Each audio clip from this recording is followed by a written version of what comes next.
Chapter 182. After the sad funeral, life still had to go on.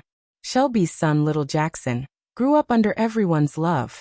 The pregnant Arnell expressed to Shelby's mother, Maureen, that she hoped that her child would be called Shelby, regardless of whether it was a boy or a girl, in memory of the persevering but ill-fated young woman who had passed away. Maureen agreed with tears in her eyes. It was Easter of another year. In a lively suburban spring, at a happy picnic, Arnell, who was pregnant with a child, suddenly felt severe abdominal pain. Everyone hurriedly helped Arnell into the off-road vehicle. The off-road vehicle passed through the crowd, the streets, and the bridges. Amidst the melodious sound of the harmonica, the scene was fixed on a river covered by green trees. The subtitles slowly appeared. "Tomorrow is another day." Elizabeth Murdoch, who was sitting next to Julia in the back row, couldn't help but utter the closing line of Gone with the Wind. Although the life experiences of the women in Steel Magnolias were far less soul-stirring than Hao Si-jia's decades of experience in Gone with the Wind, and even the women in Steel Magnolias didn't have a violent outburst of emotion. Their strongest feelings were contained in silent tears. However, the emotions contained in this plain and trivial story were no less than the vicissitudes of life that Hao Si-jia had experienced in the magnificent and turbulent world. The jeep that was gradually disappearing was a symbol of hope, the hope of the future. The lights came on, and without anyone taking the lead, everyone in the screening room consciously applauded. "Julia, this film is really great. I think Shelby's character is even more beautiful than Vivian in Pretty Woman." Elizabeth clapped and said sincerely in Julia's ear, "Thank you, miss." Julia clapped her hands gently and looked at the beautiful girl next to her again in the light. Elizabeth then remembered that she had not introduced herself yet. She quickly stretched out a small hand and said, "Sorry, Julia, my name is Elizabeth Murdoch. You can call me Liz." "Hello, Liz." Julia politely shook hands with her without much change in her expression. Obviously, Julia did not know what the surname Murdoch meant. Elizabeth did not mind and continued to whisper, "Julia, why did you just say that Eric Williams is a bastard?" What I said just now was not directed at AI. Mr. Williams. It was just a coincidence. Mr. Williams is a very good person. Without him, I would still be an unknown little actress." Julia tried her best to appear calm, but the flickering in her eyes betrayed her. Elizabeth's lips curled into a playful smile. She did not continue to ask about this embarrassing topic. "Julia, can you tell me more about Eric Williams? I plan to use the reasons for the success of his movies as my graduation thesis topic." "Liz, maybe you should ask him yourself. I don't know much." Although Julia didn't know the girl's family background from her surname, she understood from the girl's words that this girl didn't seem to be very familiar with Eric. Coupled with Elizabeth's cheerful personality, Julia gradually let down her guard against Elizabeth. "It's okay, just tell me what you know." Elizabeth felt the subtle change in Julia's mood, so she began to ask about the topic she was interested in. At the same time, the executives of the 7 major film companies who had finished watching Steel Magnolias had their own thoughts. Although Michael Eisner immediately expressed his appreciation to Eric after the movie was broadcast, it was more of a polite greeting. In fact, he didn't think much of it. Steel Magnolias was too bland. Although there were many highlights, there were almost no ups and downs in the plot, which was completely not to his taste. As the former right-hand man of Barry Diller, who proposed the high-concept film theory, Michael Eisner witnessed the rise of Paramount under Barry Diller's guidance. Therefore, he naturally became a loyal fan of the high-concept film theory. The rapid rise of Disney under Michael Eisner's control had a lot to do with his film theory. On the other hand, Steel Magnolias had nothing to do with high-concept movies. If they were to be compared to the genre of essays, high-concept movies were like interesting novels, while Steel Magnolias was a meaningful essay. Director Herbert Ross, who had more than 20 years of film production experience, was undoubtedly a master of essays, but this kind of theme was destined to not have a big market. Although he wasn't optimistic, this didn't hinder Michael Eisner's determination to win the distribution rights of this movie. Otherwise, he wouldn't have come here in person today. This was because Eric Williams was optimistic about this movie. Given the amazing results of Eric's previous movies, This reason was enough. Sitting on the other side of Eric, Paramount's president, Bernard Tarn, had a similar evaluation of the movie as Michael Eisner. However, during the break after the movie, the old man kept trying to get information from Eric, hoping to hear the specific box office expectations from Eric, so that Paramount could make a more accurate offer. 5 years after Barry Diller left, Paramount's performance had begun to decline significantly.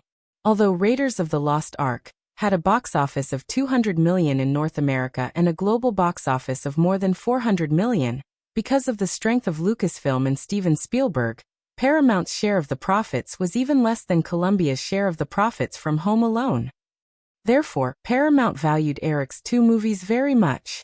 If it weren't for the fact that Paramount's current CEO, Frank Mancuso, couldn't find the time, he would have been the one present today instead of the second-in-command, Bernard Tarn.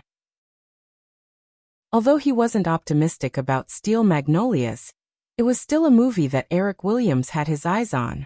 None of the movies that Eric had participated in had a box office of less than $100 million.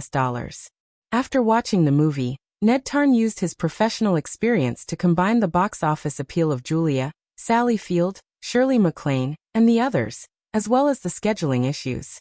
He quickly estimated the box office of the movie to be $30 to $50 million. Although Julia had accumulated a strong box office appeal worldwide with Pretty Woman, Ned Tarn did not have much expectations for the overseas box office of the movie.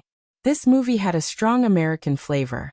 It would be a small miracle if it could get $30 million at the global box office. If it was really as he estimated, after deducting the cost of production and distribution, the profit of the movie would be around $10 million at most. It was not worth mentioning compared to the profits of Eric's other movies. Bernard Tarn believed that Eric wouldn't make a big fuss just for a mere $10 million of profit. However, no matter how Bernard Tarn asked Eric about it in a roundabout way, the young man in front of him would give a plausible answer, as if he was telling them to judge for themselves. In fact, the reason why Eric didn't reveal his judgment was mainly to be cautious. Although he was very optimistic about the movie, Eric wasn't 100% sure how much box office it would get. He estimated that the North American box office would be around $100 million. After all, the movie in his previous life had earned more than $80 million at the box office, and that was before Julia filmed Wind and Moon. Now the girl could at least pull in $20 million at the box office. However, he definitely couldn't say this estimate out loud. Once he said it out loud, if the box office didn't meet his expectations like in his previous life, then Eric would be ruining his own reputation. If he didn't say it out loud, then nothing would happen. Even if the movie didn't become as popular as in his previous life, it wouldn't have much to do with Eric. After all, Firefly was only an investor. Other than inserting Julia into the movie, Eric didn't interfere with anything else. Amy Pascal, who was one seat away from Eric, could be said to be the one who liked the movie the most out of the 7 people present. Amy Pascal was a typical feminist, so she liked movies with female themes very much. In his previous life, she supported a series of female movies, the most famous of which was the Breakin' Girls series. Coupled with the emotional nature of a woman, she was completely attracted by the joys and sorrows of the women in the movie. She even had the impulse to immediately take a vacation and go to a small town in the South to live a peaceful and trivial life. However, Amy Pascal also knew that she and Fox's representative, Calta Hunter, were destined to go through the motions today. Fox already had the distribution rights of Eric's 2 movies at the end of the year. Considering the marketing resources, Firefly definitely wouldn't give Fox any more movies.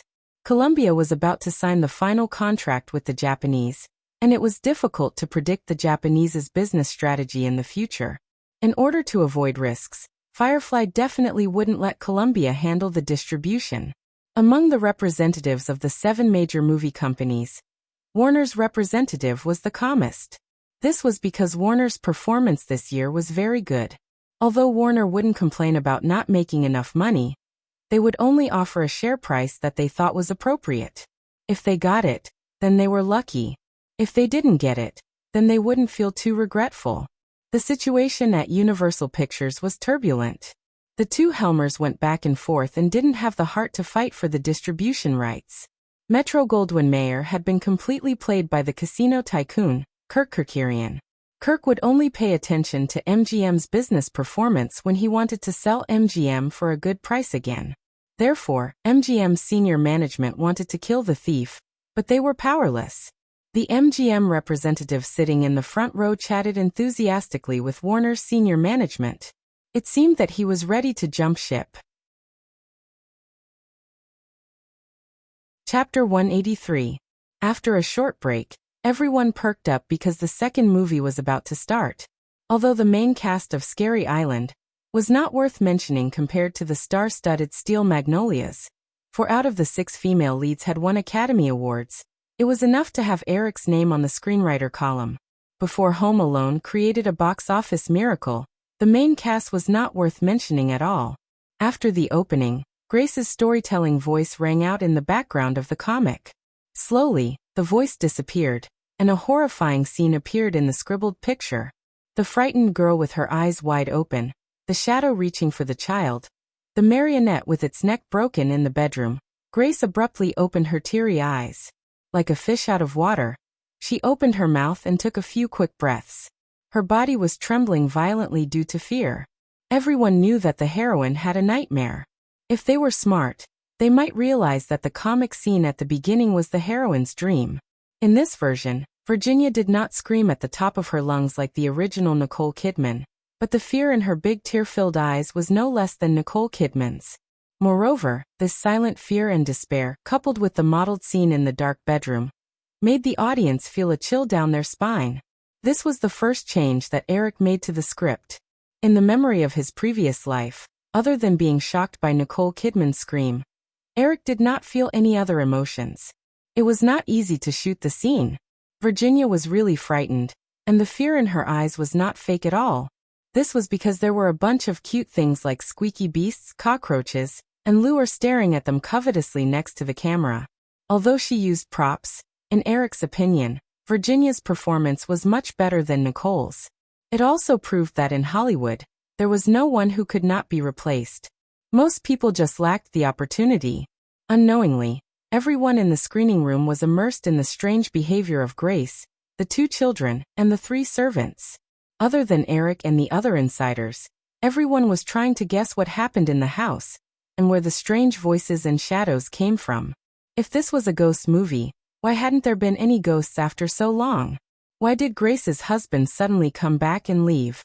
Although the mystery was not solved, the intense plot made even the representatives of the 7 major companies immersed in it. Even the calm Michael Eisner could not help but ask Eric some of his doubts. However, Eric refused to answer him with the reason that he could not reveal any spoilers. It was not until more than 80 minutes later when Grace's son and daughter discovered the tombstone that the identities of the 3 servants were finally revealed. However, no one had an enlightened look. Instead, they had some doubts. Why did the 3 ghost servants appear? What was their purpose? From the previous words, everyone knew that the 3 ghosts did not have any malicious intentions towards Grace's family. The plot had reached a climax. When Grace pushed open the door of the living room upstairs, another family and the psychic old woman appeared, which solved all the doubts of the audience. Suspense again and again, everything is intricate. Beautiful. Seeing this, Michael Eisner could not help but exclaim. Sitting on the other side of Eric, Paramount's president, Leonard Tarn, quietly clenched his fist. He was determined to get the distribution rights of the movie. Several other executives who had no intention or ability to get the distribution rights of the movie showed a regretful look. The calmest representative of Warner was no longer so calm. As the truth came to light, the symbolic thick fog dissipated as well. The lights came on again. The applause, which was much more enthusiastic than Steel Magnolias, lasted for a few minutes. Jonathan Demme, who was sitting in the back row, saw this scene. The corner of his mouth twitched a few times. In the end, he could not maintain his composure. He grinned happily, revealing his white teeth. He knew that he had succeeded. Michael Madsen patted his sister's hand gently. His eyes were full of congratulations. The applause stopped, and everyone in the theater was led by the waiter to the banquet hall on the lower level. Eric, who was walking in the front, was sandwiched between Michael Eisner and Leonard Tarn. The Warner representative, who was not very friendly, came over and greeted Eric again. Fox, MGM, and other representatives who were destined to not get the distribution rights followed behind. Elizabeth Murdoch leaned over to Calta and whispered, "Calta, why don't you go up and fight for it?" Calta shook his head gently and explained to Elizabeth softly, "It won't work. Eric's next 2 movies are already owned by Fox. They won't give us the distribution rights." Elizabeth thought for a while and said, "Why not? At the end of the year, the most important thing for us is the sequel of Eric's Home Alone. Then let's give up the distribution rights of the other movie and exchange it for this one. I think this horror movie is very special. Maybe it can create a box office miracle like Home Alone." Calta Hunter could not help but look at the girl next to him. He was quite surprised. He originally thought that Elizabeth was just a somewhat arrogant and willful girl. After all, this girl pestered him today and asked him to bring her to this audition. It was a rather willful decision. But due to Elizabeth Murdoch's identity, Calta Hunt had no choice but to agree after some consideration. Fortunately, Eric was familiar with him, and he also knew Elizabeth's identity, so he did not reject the girl at the door. He did not expect that after the audition, she could come up with a very feasible solution in such a short time. Although Elizabeth came to Forks in the name of a holiday internship, she did not stay in the position that Forks had arranged for her for a few days. Therefore, it was impossible for her to know the inside story of the cooperation between Forks and Firefly. In such a situation, she was able to come up with a feasible solution so quickly. Calta could not help but think of her in a new light. It should be noted that Calta himself had just thought of taking down Shock Island in the screening room, but he could not come up with a good idea no matter how hard he tried.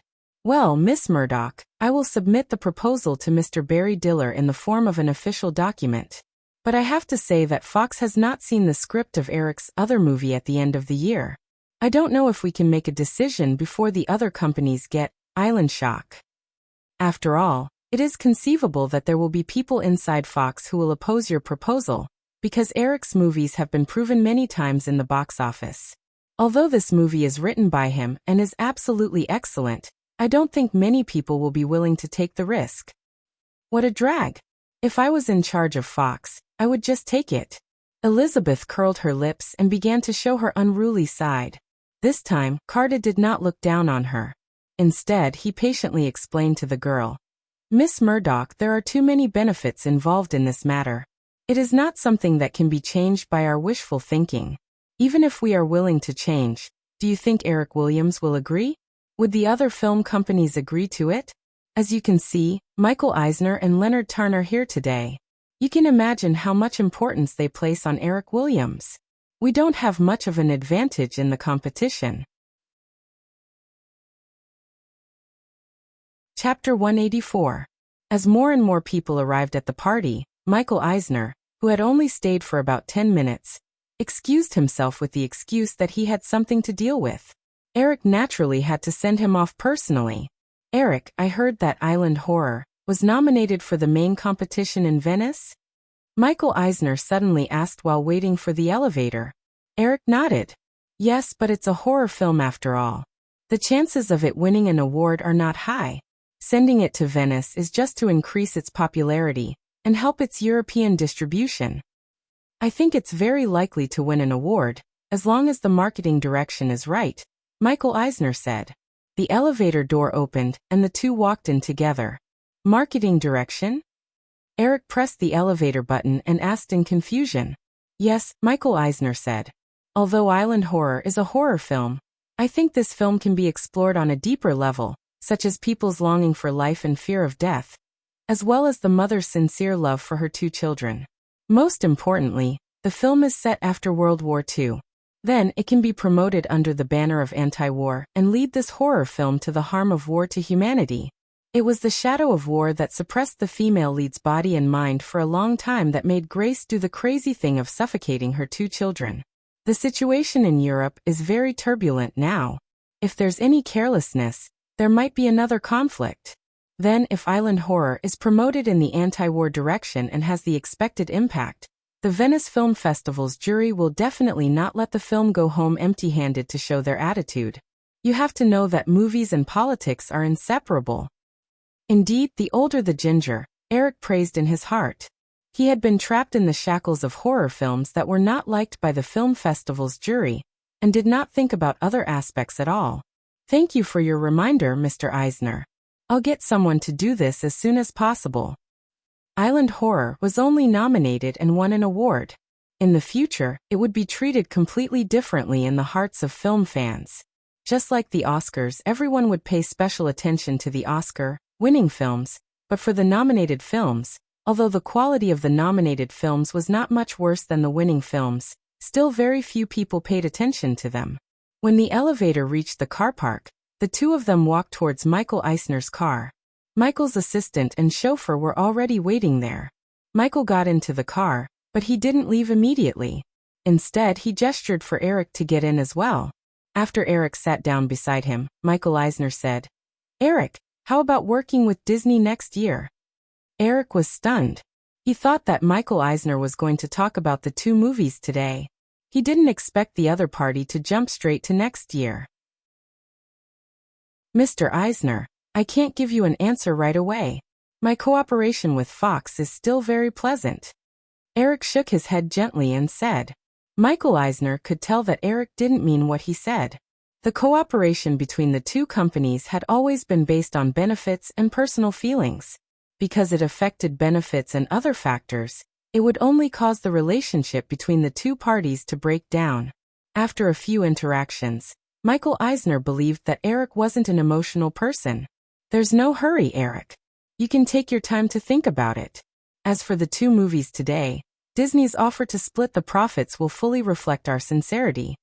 After Michael Eisner finished speaking, he paused and continued. "I also heard that Firefly is planning to acquire New Line to establish its own distribution channel.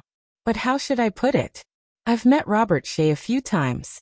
This person has a strong desire to control, but he doesn't have the talent to match it. Moreover, his management style is too subjective and not rational. I don't think it's a good choice to let him help you manage the company." Watching the Bentley slowly leave, Eric thought about Michael Eisner's words in his mind. Connecting some of his memories about New Line, Michael Eisner's evaluation of Robert Shea was very pertinent. In his previous life, due to the success of the Lord of the Rings series, Robert Shea was a little complacent and stubbornly insisted on starting the Golden Compass project. As a result, he suffered a huge loss. At the same time, New Line lost its independence and was merged into the parent company, Warner Brothers. However, Eric wasn't worried about this now. If he could successfully acquire New Line, he would only let Robert Shea be in charge of the distribution of the movies. As for the production of the movies, Eric would firmly grasp this part of the power, and not let Robert Shea meddle with it. After seeing off the representatives of the other major film companies one after another, of course, some private conversations were inevitable. However, no matter how eloquent the executives who were interested in the two movies were, Eric didn't make any promises. After seeing off Amy Pascal, who was the last to leave, Zhang Zian returned to the banquet hall. The party was basically filled with his own people. The other actors from the Island Horror and Steel Magnolia's crew who didn't participate in the auditions were also invited to the party. There were also other people who were close to Firefly. A certain fake loli would definitely be at this kind of party. Drew was originally a party creature. She used to like going to nightclubs, but since she was entangled with Eric, this girl quit this bad habit. However, she still attended all kinds of parties one after another. Eric caught Drew in the crowd, who was wearing a magenta dress. He knocked on the little girl's head and warned her not to drink. Then he walked to the other two people, Quentin Tarantino and Lawrence Band. "Eric, good evening." The two people greeted together when they saw Eric walking over. Eric smiled at them and asked, "How are the preparations for Drowning Dog going?" Hearing Eric's question, Quentin's tone was a little excited. "It's going well. Mr. Hansen has provided us with a lot of convenience. Most of the roles have been confirmed. If all goes well, we can start shooting in September." "Well then come with me. I'll take you to meet Mr. Kim." Eric pointed in a direction and led the two people over. Eric. Seeing Eric approaching, Virginia couldn't help but take a step forward. However, she quickly stopped. After all, this was a public place. Although her relationship with Eric was known, it wasn't appropriate to be too intimate. Eric looked at Virginia's cautious look, smiled, and went forward to hug the girl. He even kissed the girl gently on the cheek. It wasn't until the girl couldn't help but shy and take the initiative to reject him that Eric let go of the petite body in his arms and turned to the tall man beside the girl. "Hello, Michael." Eric extended his hand to Michael Madsen. "Hello, Eric." Michael Madsen's tone was a little cold because he didn't like Eric. This reaction made Virginia anxious. If Eric wasn't looking, the girl would have definitely pinched her brother hard. However, Eric didn't mind Michael's reaction too much. He still introduced him to Quentin and Lawrence enthusiastically. "This is Michael Madsen. I think he's very suitable to play Mr. Kim in Drowning Dog." "Michael, these two are Quentin Tarantino and Lawrence Band. You can talk about the details in private." Since they knew that they couldn't reject someone recommended by Eric, Quentin and Lawrence greeted Michael enthusiastically. At least if they were on good terms with each other, there wouldn't be any misunderstandings during filming in the future. Seeing that the three of them had already started chatting, Eric left with Virginia. "Vicky, I heard that you've received some film offers recently?" Eric took a glass of wine from the waiter and sat down on the sofa in the corner. Virginia also sat down beside Eric. "Yes, Kapoor recommended them. There are a few scripts that I think are good, but I haven't made up my mind yet. I was going to ask for your opinion first." Eric waved his hand. "Reject them all. At least wait until Scary Island is released before making a decision. The movies that you accept now will probably be released at the end of the year. If the box office isn't good, it will definitely affect the reputation of Scary Island. And the pay will definitely not be too high." "Okay, I'll listen to you." The girl nodded obediently. "Eric, Michael's attitude towards you isn't very good. I hope you don't mind." "Of course not." Eric smiled and said, "If someone took my sister for himself, I wouldn't be nice to him either." "Huh." The girl chuckled and took the initiative to explain for the man beside her. "You didn't take me for yourself." "Of course not, Vicky. I took you for myself. You were mine long ago." "Okay." A faint blush appeared on the girl's cheeks. She lowered her head gently. "Eric, are you coming to my place tonight? You haven't been there for a long time." "No problem." Eric smiled mischievously. "Why don't we leave now?" The girl quickly shook her head. "Eric, you should go socialize with the others. Don't always stay by my side." "There's no hurry. I've just sent off a group of people. I'm tired too. I'll rest for a while first." On the other side of the party, Elizabeth was chatting with Julia while holding a glass of red wine. However, she found that the girl was always a little absent-minded. It wasn't until Julia couldn't help but secretly look in another direction that Elizabeth followed Julia's gaze and saw the somewhat sloppy figure leaning on the sofa. Sitting next to him was a woman in a black evening dress. It was the female lead of Shock on a Small Island. "Julia, do you like him?" Elizabeth whispered into Julia's ear. Yes. No." Julia followed Elizabeth's gaze and realized who the girl was referring to. Her first reaction in a panic was to deny it. However, perhaps because she had suppressed her feelings for too long, and coupled with Elizabeth's skillful communication skills, she gained her favor in a short period of time. Julia had unknowingly treated Elizabeth as her best friend. After a brief panic, Julia whispered, "Actually, I don't even know how I feel about him. He's a very complicated person. Come with me. Let's have a good chat with Mr. Williams." Elizabeth looked at the girl's conflicted expression. She directly grabbed Julia's arm and walked towards Eric amidst Julia's resistance. Chapter 185. Hi, Eric. Elizabeth pulled the embarrassed Julia to Eric's side. Virginia looked at the sudden arrival of the two people and took the initiative to get up and leave. Elizabeth unceremoniously pressed Julia down on the sofa and sat down as well. "Liz, why didn't you leave?" Eric asked curiously. Elizabeth glared at Eric with dissatisfaction. "Why should I leave? Don't you welcome me?" "Of course not. Eric denied. It's just that, compared to the identity of the second daughter of the Murdoch family, you definitely wouldn't be interested in such a small party, right? The second daughter of the Murdoch family?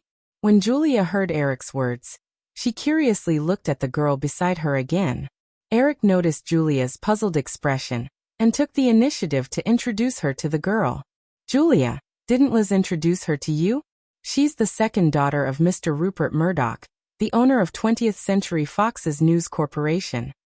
Hey, Eric, are you trying to drive a wedge between me and Julia? Julia is right, you're really a bastard. Elizabeth angrily punched Eric's shoulder. Julia, who originally had some grudges against Elizabeth Murdoch for hiding her identity from her, wanted to cover her face in embarrassment when she heard the latter half of the sentence. God, how could she say that out loud? Eric froze for a moment, then laughed.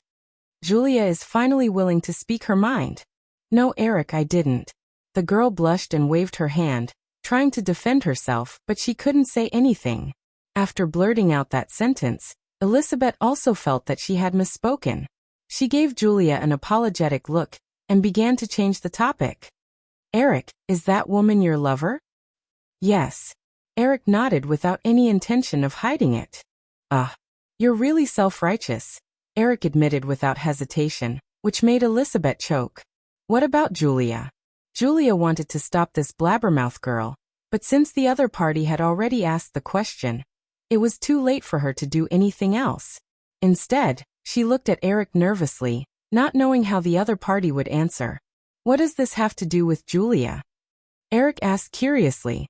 I don't want to listen to your nonsense. Hearing Eric's words, Julia felt a trace of relief, but at the same time, a strong sense of loss arose in her heart.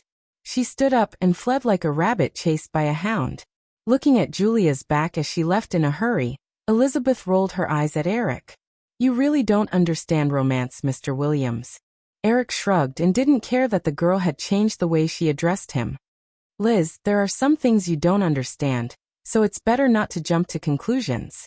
Oh, I'm getting more and more curious about you, Eric. How about you treat me to a meal when you're free? I hope to talk to you more. Not interested. Eric drank the remaining wine in his glass, stood up, and planned to socialize with the others. Hey, how can you be like this? Elizabeth unladylike tugged at Eric's sleeve. I'll treat you to a meal.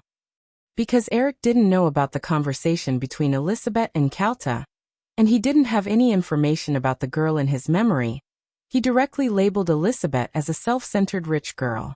Although the girl was of noble status, with Eric's current status, there was no need for him to flatter such a delicate girl.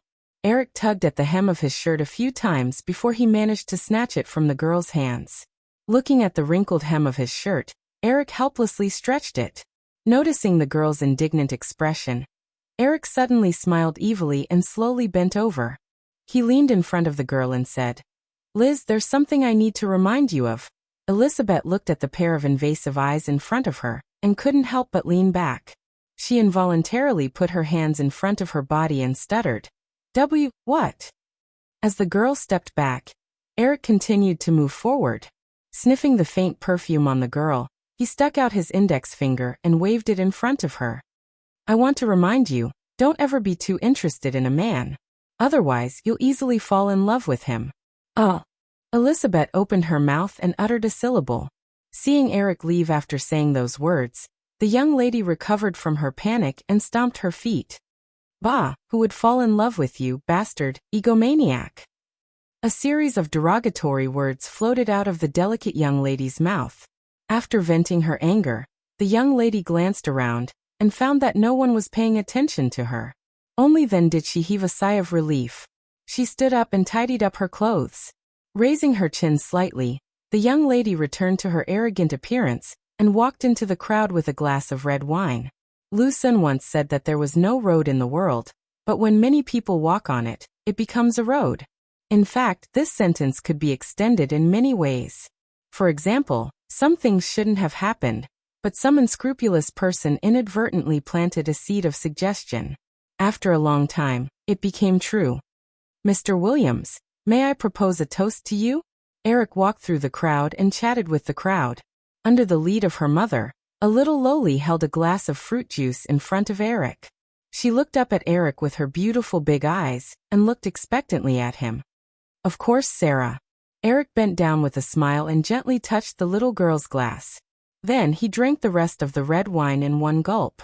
The little girl also drank a big mouthful of fruit juice. After watching Eric finish the wine in his glass, she said, "Mr. Williams, thank you for giving me the role of Anne Stewart." "It's nothing. Your performance was also very outstanding." Eric looked at the little girl in front of him. Sarah Michelle Gellar was only 12 years old, but the little girl's development was far from Drew's, who was growing up rapidly. Perhaps it was because of their family background, but Eric heard that the mother and daughter's living conditions were not very good. Hence, Sarah was only about 1.2 meters tall at this time. Compared to her peers, she was a little short. Her round face had cute baby fat. In his memory, the girl was only 1.6 meters tall. "Then, Mr. Williams, can I act in the movie that you're personally directing?" the little girl suddenly asked. Her tone was full of a little girl's childishness, and her big eyes were full of hope. Eric looked at Sarah's mother, and then at the little girl. For a moment he couldn't tell if the girl's mother had taught her to say this, or if it was just a child's babble. In fact, if it wasn't for the fact that it clashed with the island horror story, the role of Jonah's little girlfriend, Jessica, in Sleepless in Seattle, would have been very suitable for Sarah. However, since the girl had already appeared in the island horror story, he definitely couldn't give the role to her. Otherwise, it would make the audience who saw the same little girl in 2 different movies at the same time feel uncomfortable. "If there's a chance, I think I will." Eric found it hard to reject the little lowly, who was full of hope. Hence he could only answer. Chapter 186. It's hard to understand what kind of person he is. He's gentle, domineering, cautious, frivolous, indulgent, playboy, arrogant, cynical, talented, and full of bad taste. In short, you can see many qualities from him, and after getting along with him for a long time, you'll find that no matter what you do, it's difficult to find any confidence from him. When Wind and Moon was just released, I thought, I've succeeded. I've become a Hollywood superstar. I really did succeed, didn't I, Liz? Julia narrowed her eyes slightly and looked at the girl next to her with uncertainty. There was some unconcealable confusion and admiration in her eyes. Even Elizabeth, who was not very familiar with her, could easily tell. "Of course, Julia, of course you succeeded." Elizabeth continued the girl's words. Seeing that Julia was obviously drunk, she knew that she could not let her continue to drink. She secretly snatched the glass from the girl's hand, signaled the waiter passing by, and put a glass of juice in Julia's hand. Although her identity had just been exposed by Eric, Elizabeth sincerely apologized to Julia, and the gap between the two quickly disappeared. Because of Eric's words, the girl was very unhappy, so she unconsciously drank a few more glasses, resulting in her current drunken state. Perhaps it was precisely because she drank too much that Julia's mental defenses became very weak, and she began to talk to Elizabeth about the various past events between her and Eric. She took the glass handed to her by Elizabeth in a daze, and took a big gulp of the liquid inside. As if she did not realize that the red wine had been switched, the girl continued in a half-drunk and half-awake tone. I thought I succeeded, and then I received a lot of offers, all of which were for millions of US dollars. Millions of US dollars. I didn't even dare to think about it before. In the end, that hateful bastard rejected all of them without even discussing it with me. I angrily went to argue with him. Then he scolded me without any mercy, until I cried in front of him. He wouldn't stop. Oh, I always wanted to pretend to be a little proud in front of him, pretend to be more confident, but he always said such a simple sentence, or even a look, and he could make me completely unable to raise my head. Now I can't even have a boyfriend. When I want to date a boy, he always jumps out of my heart and points at that boy, criticizing him as if he's worthless. The girl gulped down another mouthful of juice in a drunken stupor. Suddenly, she laughed self-deprecatingly. But he just said, "What does this have to do with Julia? Ah, what a jerk. What does it have to do with me? What does it have to do with me?" Julia seemed to be muttering to herself, clearly showing a tendency to lose her composure. Okay, Julia, you're drunk. Do you want me to send you back? Elizabeth saw that the girl was showing signs of losing her composure, so she persuaded gently. For drunk people, it was usually necessary to be obedient in order to make them obedient. Yes, let's go home. I want to go home. I don't want to see that bastard again. Julia suddenly stood up, but she felt dizzy and fell back onto the sofa. Elizabeth hurriedly supported Julia's body until the girl came back to her senses. Then she helped Julia slowly stand up again. Alan found Eric, who was chatting with Herbert Ross, and whispered a few words in Eric's ear. Eric looked at the banquet hall entrance, apologized to Herbert Ross, and walked in that direction. Soon he saw Julia and Elizabeth. What's wrong, Julia? Why did you drink so much? Eric looked at the girl supported by Elizabeth with dissatisfaction, then looked around as if he was looking for someone. After a while he asked Julia in disappointment, "Where's Allison? Where is she?" Allison was Julia's petite assistant with freckles on her face. In Eric's memory, the two of them had always been inseparable. No, it's none of your business. I can drink as much as I want. When Julia saw Eric suddenly appear in front of her, she waved her arms exaggeratedly, and her voice became much louder. You're controlling me again. What right do you have to control me? Shut up. Do you want the news of your drunkenness to spread tomorrow? Eric glared at the girl and looked around. Many people had already noticed them, so he quickly motioned for Elizabeth to help the girl out of the banquet hall. When they reached the empty corridor, he was relieved. Where's Allison? Should I ask her to send you back? Eric asked again. The girl lowered her head and curled her lips in grievance. Perhaps she was frightened by Eric's roar just now. Or perhaps she had recovered some of her rationality. Allison is on leave. She stayed with me in the southern town for a few months. She's a little unaccustomed to the climate, so she fell ill. Eric sighed and said to the assistant behind him, Alan, drive Julia back. Alan was about to answer, but Elizabeth interrupted. Let me do it. After all, this gentleman is a man. It's not convenient. Julia drank a little too much. She definitely needs someone to take care of her. Eric looked at Elizabeth in confusion, then at Julia. I want Liz to send me back. I don't want him. Stinky men, you stinky men. Julia seemed to be in a daze again. She hugged Elizabeth's arm tightly and leaned on her softly. Alan shrugged awkwardly. Eric looked at Julia and had no choice but to say, Then I'll have to trouble you. Liz, do you know the address of Julia's apartment? I know. It's at 11070, Wilsey Avenue in Beverly Hills. The girl lying on top of Elizabeth raised a small hand reflexively, like a primary school student answering a teacher's question enthusiastically. Her tone was a little cute. Eric shrugged and smiled at Elizabeth. All right, now that you know, I'll send you down. As the elevator slowly descended, Eric looked at the two girls next to him from time to time, feeling strange in his heart. Although they hadn't known each other for long, Eric still felt a tomboy aura from Elizabeth. Could it be that she's gay? If that's the case, will Julia be? The image in his mind became more and more sinister, and Eric couldn't help but smile evilly. Fortunately, Elizabeth had been carefully supporting the girl and didn't notice Eric's strange expression. If she knew what Eric was thinking, Elizabeth probably couldn't help but kick Eric's calf. My car is over there. Hey, can't you take the initiative to help me? You're not like a gentleman at all. After walking out of the elevator, Elizabeth pointed to the red sports car in the corner of the parking lot. She felt that Julia was on the verge of collapse and said to Eric with dissatisfaction, Oh, sorry, I thought you could do it yourself. Eric smiled and stepped forward to support Julia's other arm. The two of them helped the girl to the sports car.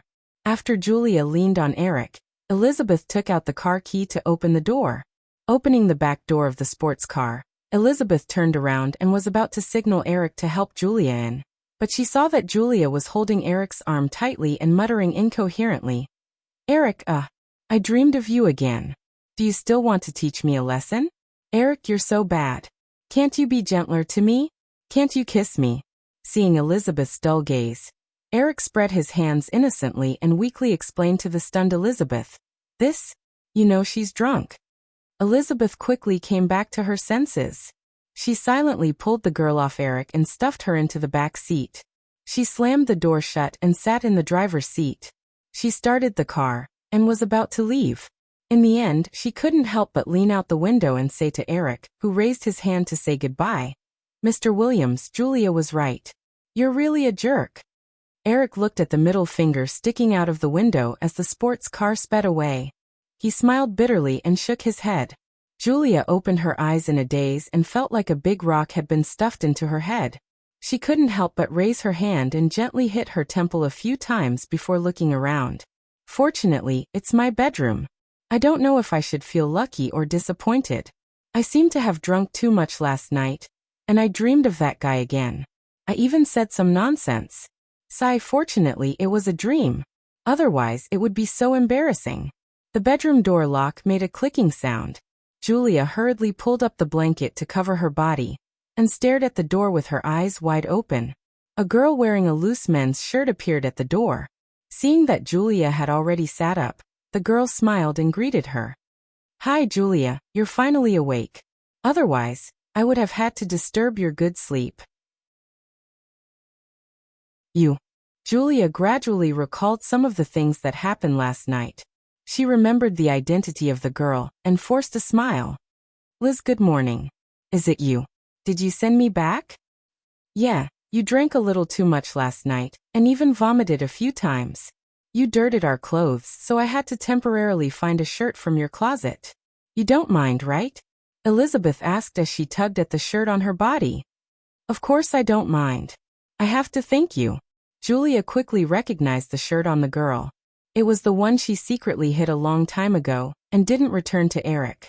However, Elizabeth didn't seem to realize that it was a man's shirt. Of course, Julia wouldn't take the initiative to say it.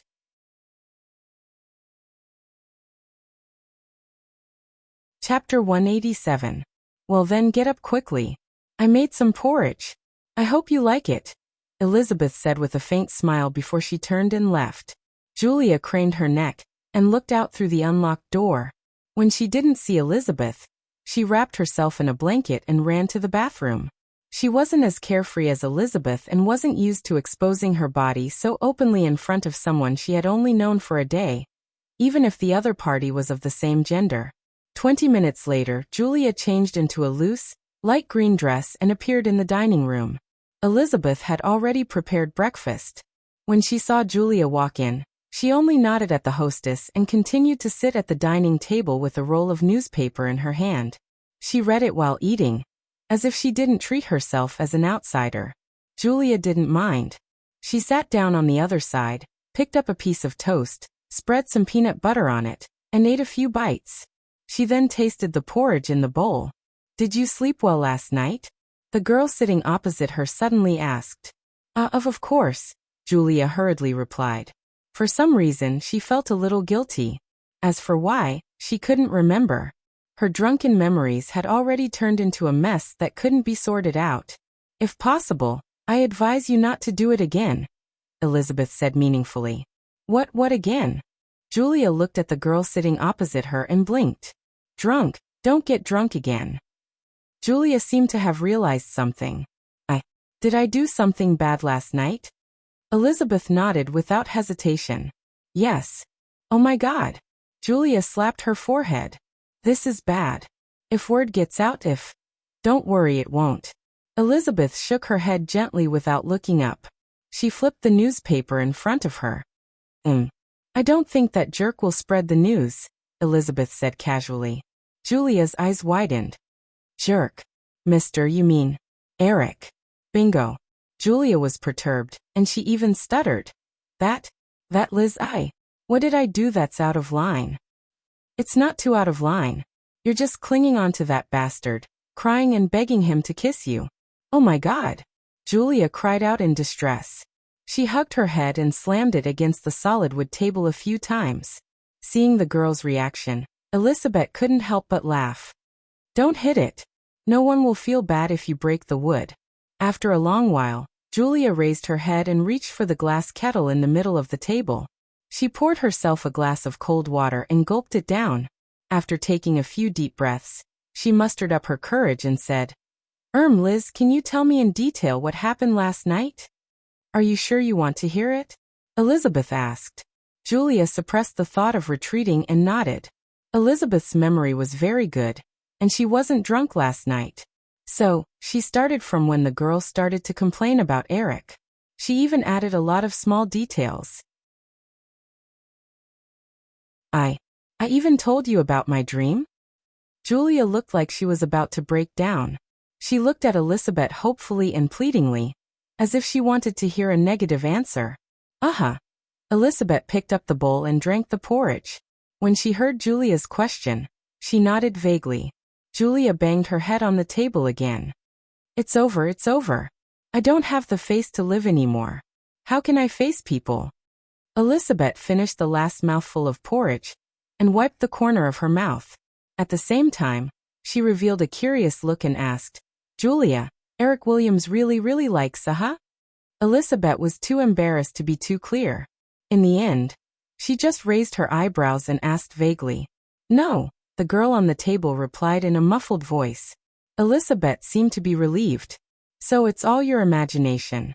I thought he was really a pervert. I was originally very interested in him.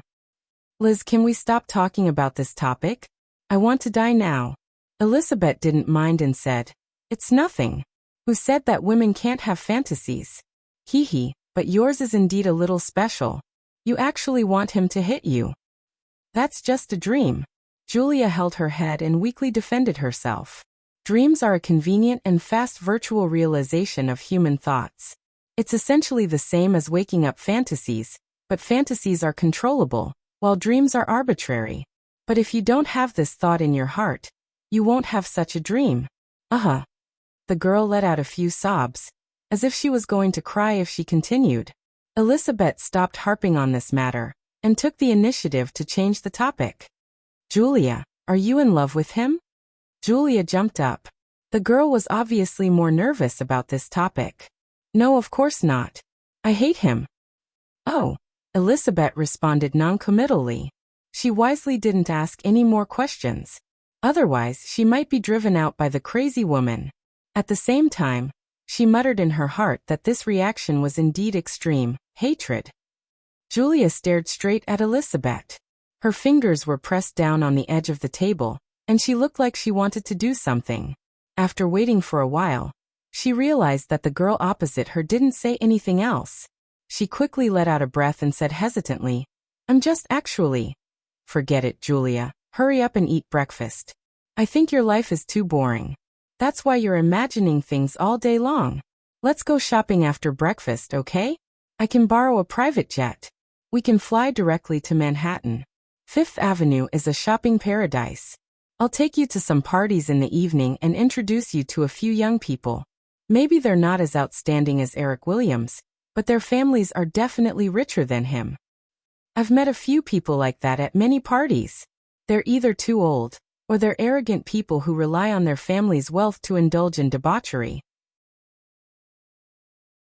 I even doubt if they have the ability to inherit the wealth of the previous generation in the future. In the United States, you have to pay taxes before you can inherit the inheritance. I heard that many rich children can only donate a large amount of their inheritance because they can't afford to pay the huge inheritance tax. You're only talking about a very small number. Elizabeth laughed. As long as they put in a little effort, those billionaires have countless ways to smoothly pass on enough assets to the next generation. The topic of conversation unknowingly shifted away from last night's embarrassing incident, and the two of them slowly began chatting away. Liz, what do you think of this shirt? Don't you think the one you're wearing is a little too big? After breakfast, the two girls went into Julia's cloakroom and began to pick out clothes. The two of them were about the same size and height, so there was no issue of size. But I prefer looser clothes. This one is not bad. Elizabeth had no intention of changing out of the shirt. She stood at the side and opened another wardrobe, minding her own business as she picked out a pair of trousers. Julia pursed her lips, her mind quickly thinking about how to get the girl to take off the shirt without noticing anything strange. Well, this pair of trousers is not bad. I'll take it. Elizabeth took out a pair of khaki casual trousers from the wardrobe and gestured at her waist. Then she put it on. Not bad, it's very nice. Julia's eyes turned. However, I think the khaki trousers look better with a light blue top.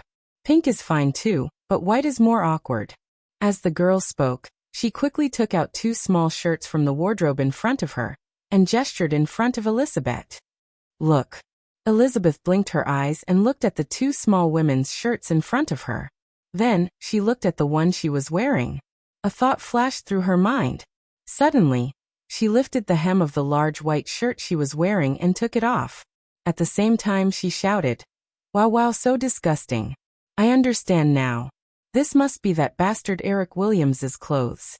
It's so disgusting. Baba, my God.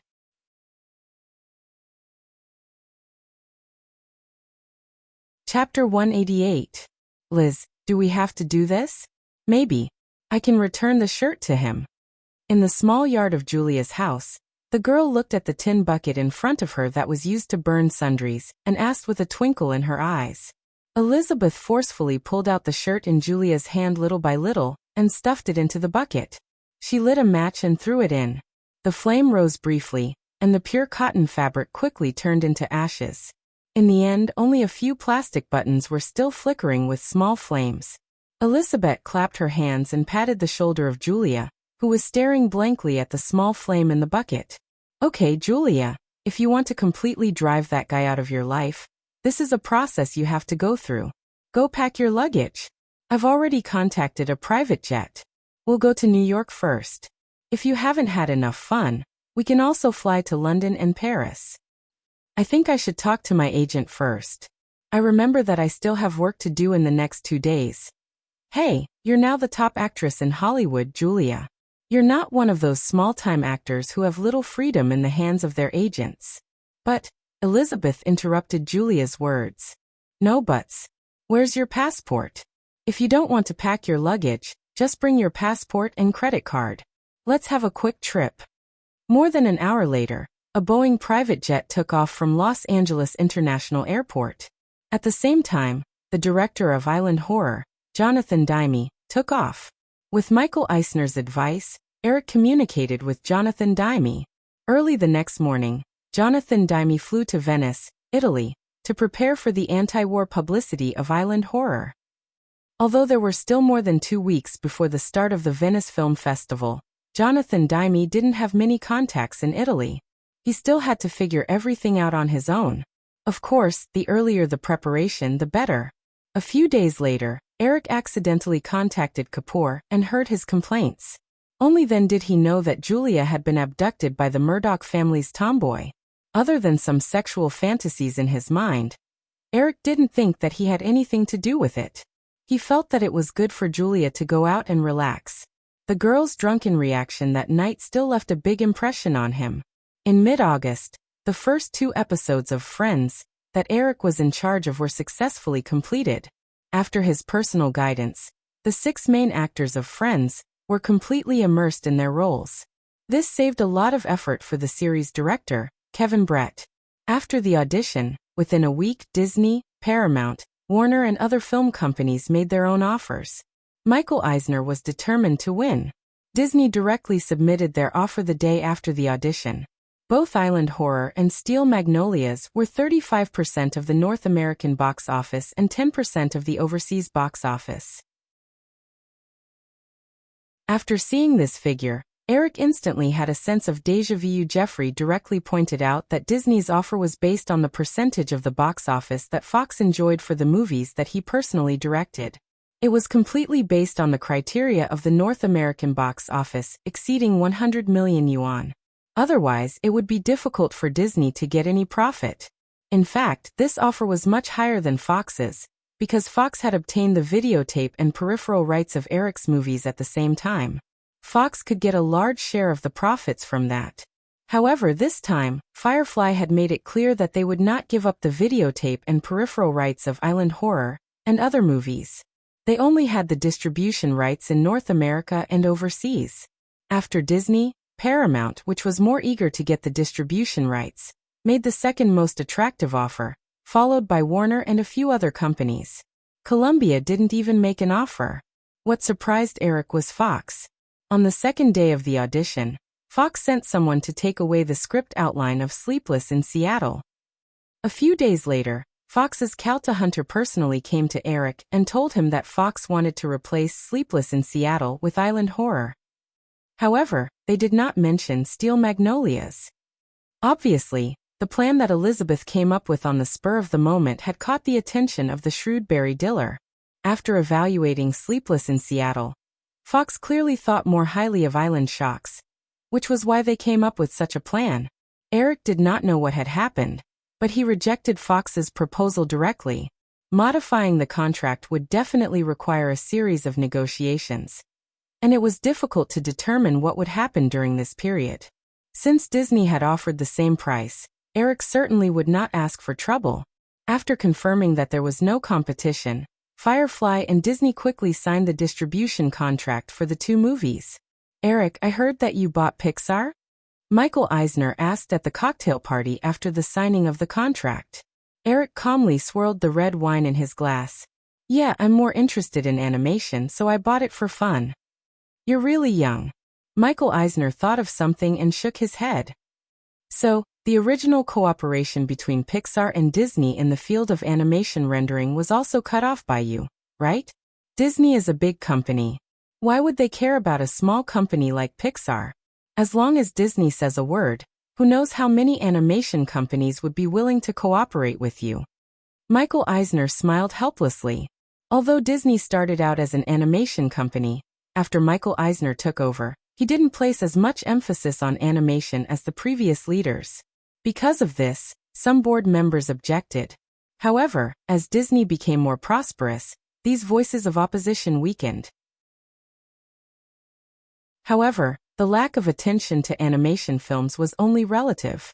Michael Eisner only paid more attention to live-action films than the previous leaders.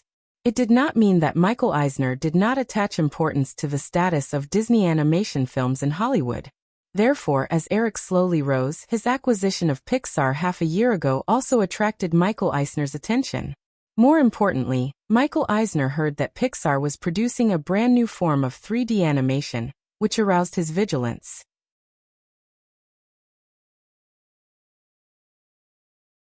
Chapter 189. Eric's sudden rise was definitely a unique anomaly in the history of Hollywood for more than half a century. This did not mean that Eric's movies were excellent. In fact, several of Eric's movies, including Home Alone, Pretty Woman, and Dark War, did not have much artistic flair, and there was no refreshing innovation. However, after Eric's consecutive films had achieved amazing box office results, in addition to the media that were interested in discussing and analyzing why Eric's films had achieved such great commercial success to attract attention and increase sales or ratings, several major film companies had gathered professionals to conduct a detailed analysis of Eric's films. Many of the analysis results would definitely gradually be reflected in the Hollywood film market in the next 2 years. For example, there would definitely be more live-action films for children, more Cinderella-style romance films, and a small wave of fighting wits and courage police and gangster films would also usher in a small wave of climax. In terms of studying Eric's movies, Disney was certainly not an exception. However, after Michael Eisner read various analysis reports on Eric's movies, he quickly understood that the reason why Eric's movies could achieve miracles in the box office was not because they catered to the needs of the children's market and captured the longing of young women for Cinderella-like romance, as the analysis in the document said. The most important reason was Eric himself. The reason for this conclusion was that all the movies that Eric had participated in so far had no common themes. There was no pattern at all. Back to 17 was a youth school film. Home Alone was a children's comedy, Pretty Woman was a romance movie, and Dark War was a police and gangster movie. These movies that were unrelated in theme had achieved success. If one wanted to find the biggest common point, then Eric was undoubtedly the most obvious. These movie projects were single-handedly operated by him. Of course, Back to 17 was a Fox movie, but if it was mentioned now, no one would think that the success of Back to 17 was due to James Brooks and Penny Marshall. Eric Williams was the key figure that led the movie to achieve a box office of more than 100 million yuan. Therefore, after coming to this conclusion, Michael Eisner paid more attention to Eric and Firefly's every move. He was ready to win over Eric at any time. It would be better if he could take him under his wing. He was a very ambitious person. As Disney grew stronger, so did his ambition. However, Michael Eisner had not yet inflated into the Disney tyrant who would be opinionated and eventually be kicked out. With the achievements he had made in the past few years, his prestige within the Disney Group was absolutely unparalleled. As everyone knew, Disney started out in animation. Although Michael Eisner focused on the development of live-action movies after he took office, he also knew that animated movies were Disney's greatest advantage.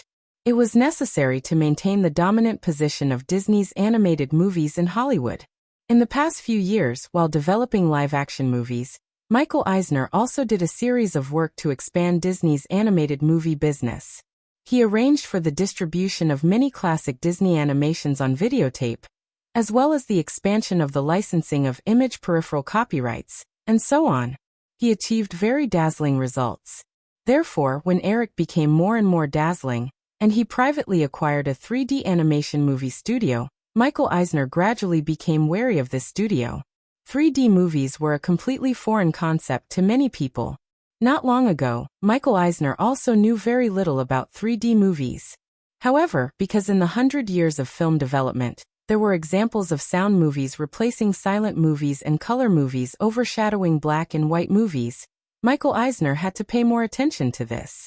He had a faint premonition that 3D movies were likely to bring about a major trend that would turn the world upside down.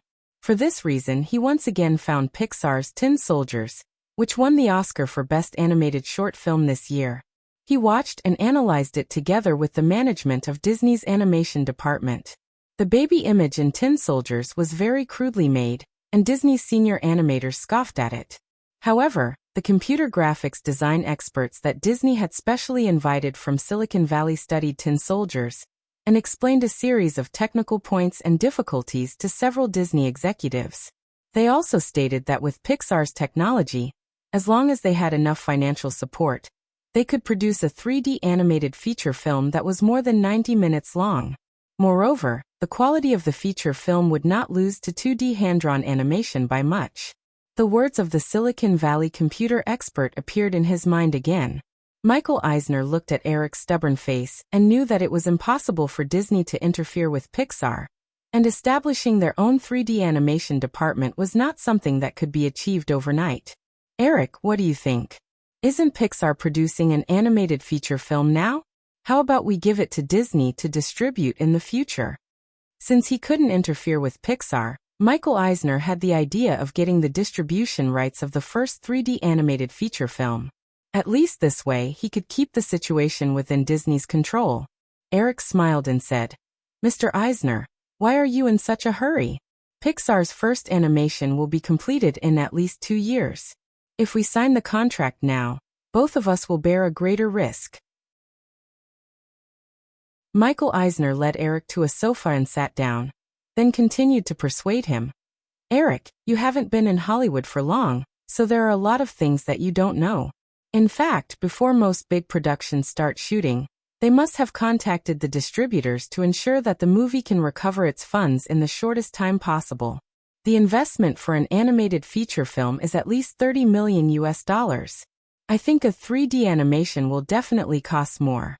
With such a large investment, if you don't prepare everything in advance, you will have to bear a greater risk in the future." There were also some things that Michael Eisner didn't say.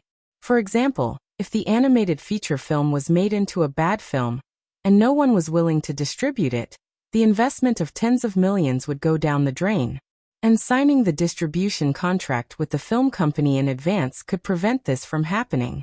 By then, even if the film was bad, part of the cost could be recovered.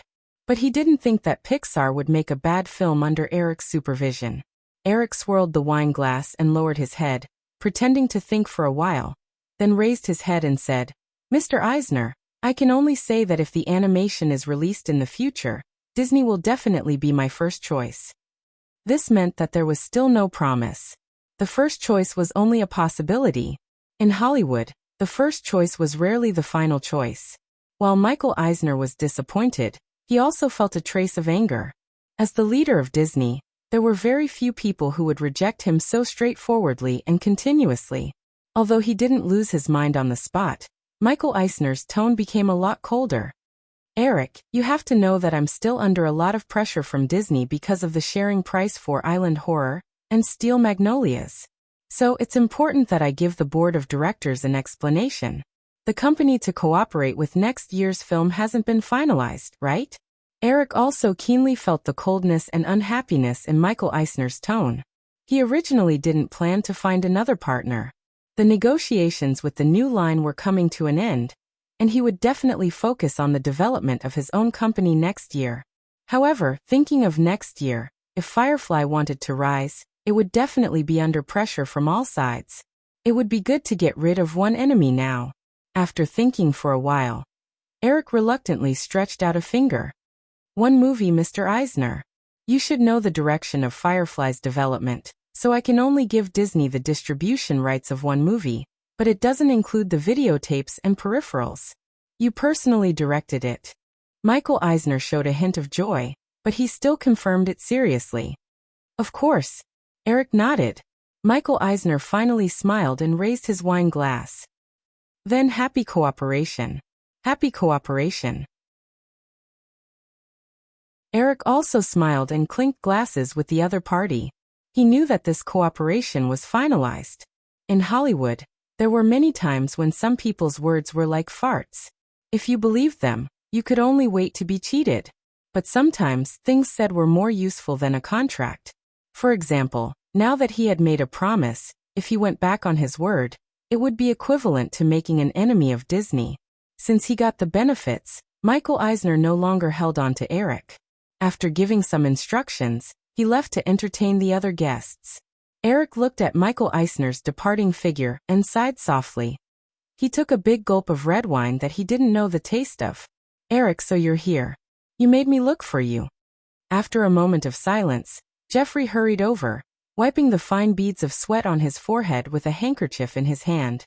Eric moved to the side and let Jeffrey sit down. He asked, "Didn't you say that you were going to talk to Robert Shea about the acquisition and that you wouldn't be coming?" "We're done talking. There's nothing to talk about." Jeffrey shook his head and saw that Eric still had a disappointed expression. "What's wrong with you? Disney offered such a high share. Isn't that a happy thing?"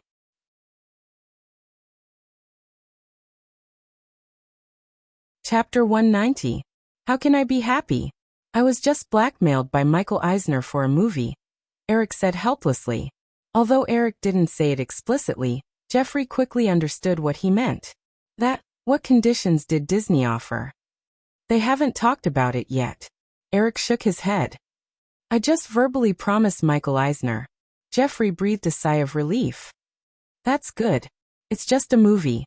Anyway, you make movies like a hen laying eggs. However, I just heard news 2 days ago that Disney is going to terminate their cooperation with Warner in the overseas distribution of movies and hand over all the business to Boway International. What does this have to do with me? Eric didn't care about Jeffrey's teasing. He was too lazy to think after hearing the latter part, so he directly asked. Of course it has something to do with it. After severing their cooperation with Warner, Disney's overseas distribution will definitely be messed up for a while. It's estimated that Boway International will need at least half a year to integrate this business. If you agree to Disney's movie being scheduled for the first half of next year, it's likely that Boway will use it as cannon fodder to expand the overseas market. If it's in the second half of next year, it'll be much better. Eric wondered. It's unlikely that Disney will use my movie as cannon fodder. Don't they want to make money? Jeffrey stuffed the handkerchief into his pocket and called the waiter not far away to bring a glass of red wine. He then said, a giant like Disney isn't interested in the box office profits of 1 or 2 movies. They're more interested in the expansion of distribution channels. The influence that your previous movies have accumulated worldwide is the best tool to expand distribution channels. Disney will use your movie's name, and at the same time give up part of their profits to contact overseas distributors. This will make a lot of things very smooth. Maybe after the movie is released, Disney will be able to establish new distribution channels in several countries. Compared to these channels that can generate profits in the long run, a few profits from a movie is nothing. Eric nodded in understanding. Disney was using their own film as a stepping stone, so in the process, they would definitely lose a lot of overseas box office due to imperfect channels and other reasons. If that was the case, even if Disney expanded their channels, he and Firefly wouldn't gain any benefits. Although the percentage of the overseas box office was not high, with the scale of the overseas box office of his previous movies, it was still worth tens of millions of dollars. He did not have the heart to sacrifice himself for Disney's kindness, unless Disney could compensate him in advance. After figuring that out, Eric made up his mind.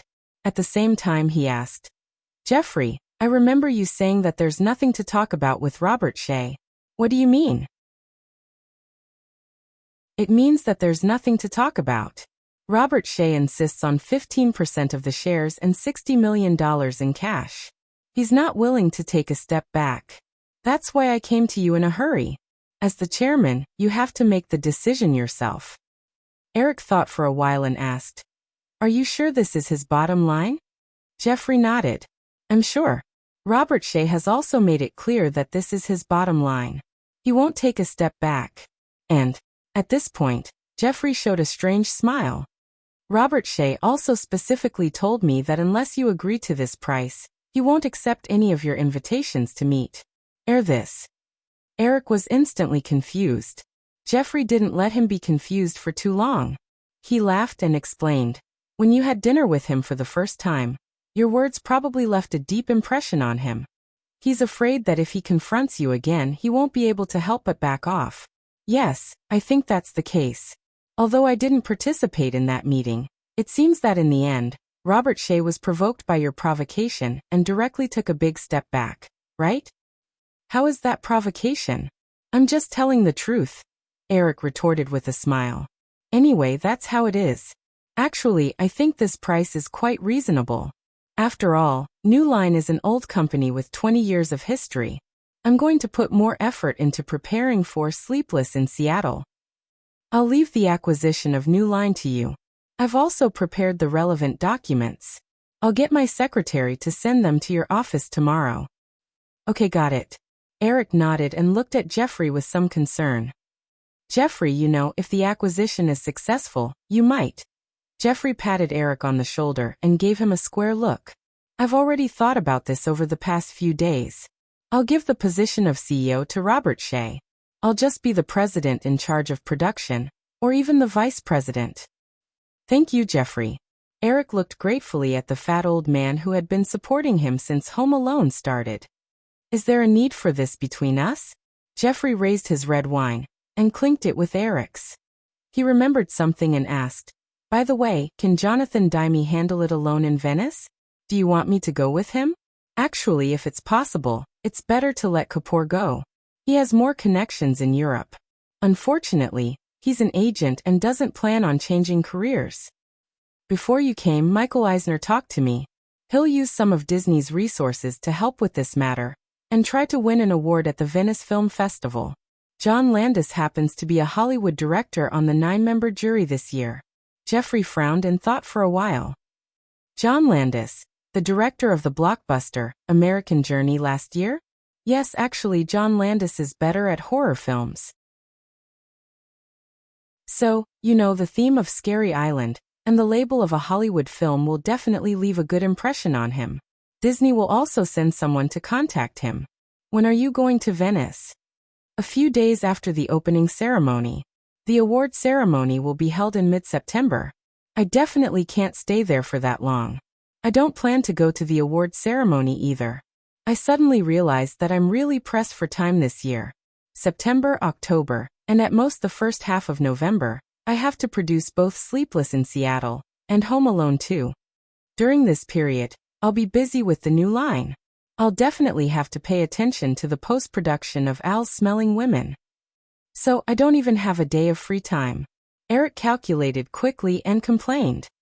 "Who asked you to do so many things at once? Most directors can only direct 2 movies a year. You're planning 4 movies at once, and you're even supervising 2. Jeffrey smiled. "You won't be so busy next year, right?" I won't even if you beat me to death. I'm going to have a good rest next year. I haven't enjoyed life yet. Yeah, you've lived for 19 years. Jeffrey's teasing tone was a little envious. He looked around, patted Eric on the shoulder and said, "If you're tired, go back early. I saw a few acquaintances. I'll go and say hello." Okay, Eric responded. He had no intention of getting up. Jeffrey didn't mind. He picked up the red wine, stood up, and left. Eric slowly sipped the remaining red wine in the glass, planning to leave and go home to rest after drinking. But soon, a tall girl in a silver strapless evening gown appeared in front of him. "Eric, I've been wanting to come and say hello to you, but there's always someone around you." Brooke Xiaoxi sat down next to Eric. "You're dressed up so beautifully tonight, Brooke." Eric smiled and raised the red wine in his hand at Brooke Xiaoxi. "Thank you, but some people just don't like me." The girl showed a bitter look, as if she was still upset about Eric rejecting her several times. Eric chuckled and didn't answer the question. The girl had always been very good at this kind of expression that teased men. Perhaps before Dark War, Brooke Xiaoxi had always wanted to rely on him. But now, with the amazing role of the girl in Dark War, the girl no longer needed to give her body to get the role. He looked at the beauty of the girl from head to toe. In fact, he really wanted the girl to stand up and twirl in front of him, so that he could admire her. "I heard that you recently received a big production from Warner. What is it? Don't tell me it's the sequel to Batman?" The sequel to Batman would definitely be a big flop. But in this era, being able to participate in a blockbuster with a budget of hundreds of millions of yuan was enough to gain a lot of fame. Brooke Xiaoxi shook her head and smiled. "No, the negotiations with Warner fell through. I chose to cooperate with Disney. That's why I'm here today." "Oh, that's not really a pity. What's the film from Disney? Can you tell me?" Eric asked curiously. Brooke Xiaoxi nodded. "I can't tell you the details, but the name is temporarily set as Rocket Expert. It's likely that the name will be changed in the future, so I can tell you. Rocket Expert." Eric almost spat out the red wine in his mouth. In his memory, this film should have been released in 1991. Then it would have to wait until at least next year to start filming. Eric knew that because of his appearance, although many Hollywood films didn't disappear, the progress of filming and release had been messed up. However, this wasn't the point. The point was that Eric just happened to remember this film. This was the flop that made Jennifer Connelly take a 5-year hiatus from acting in his previous life. Eric looked Brooke Xiaoxi up and down. The girl still maintained her softer image in Dark War. Obviously, she also realized that this image was more suitable for her development in Hollywood than her previous aggressive and beautiful appearance. However, Eric clicked his tongue in his heart. How bad must this girl's taste be to fall into such a big trap?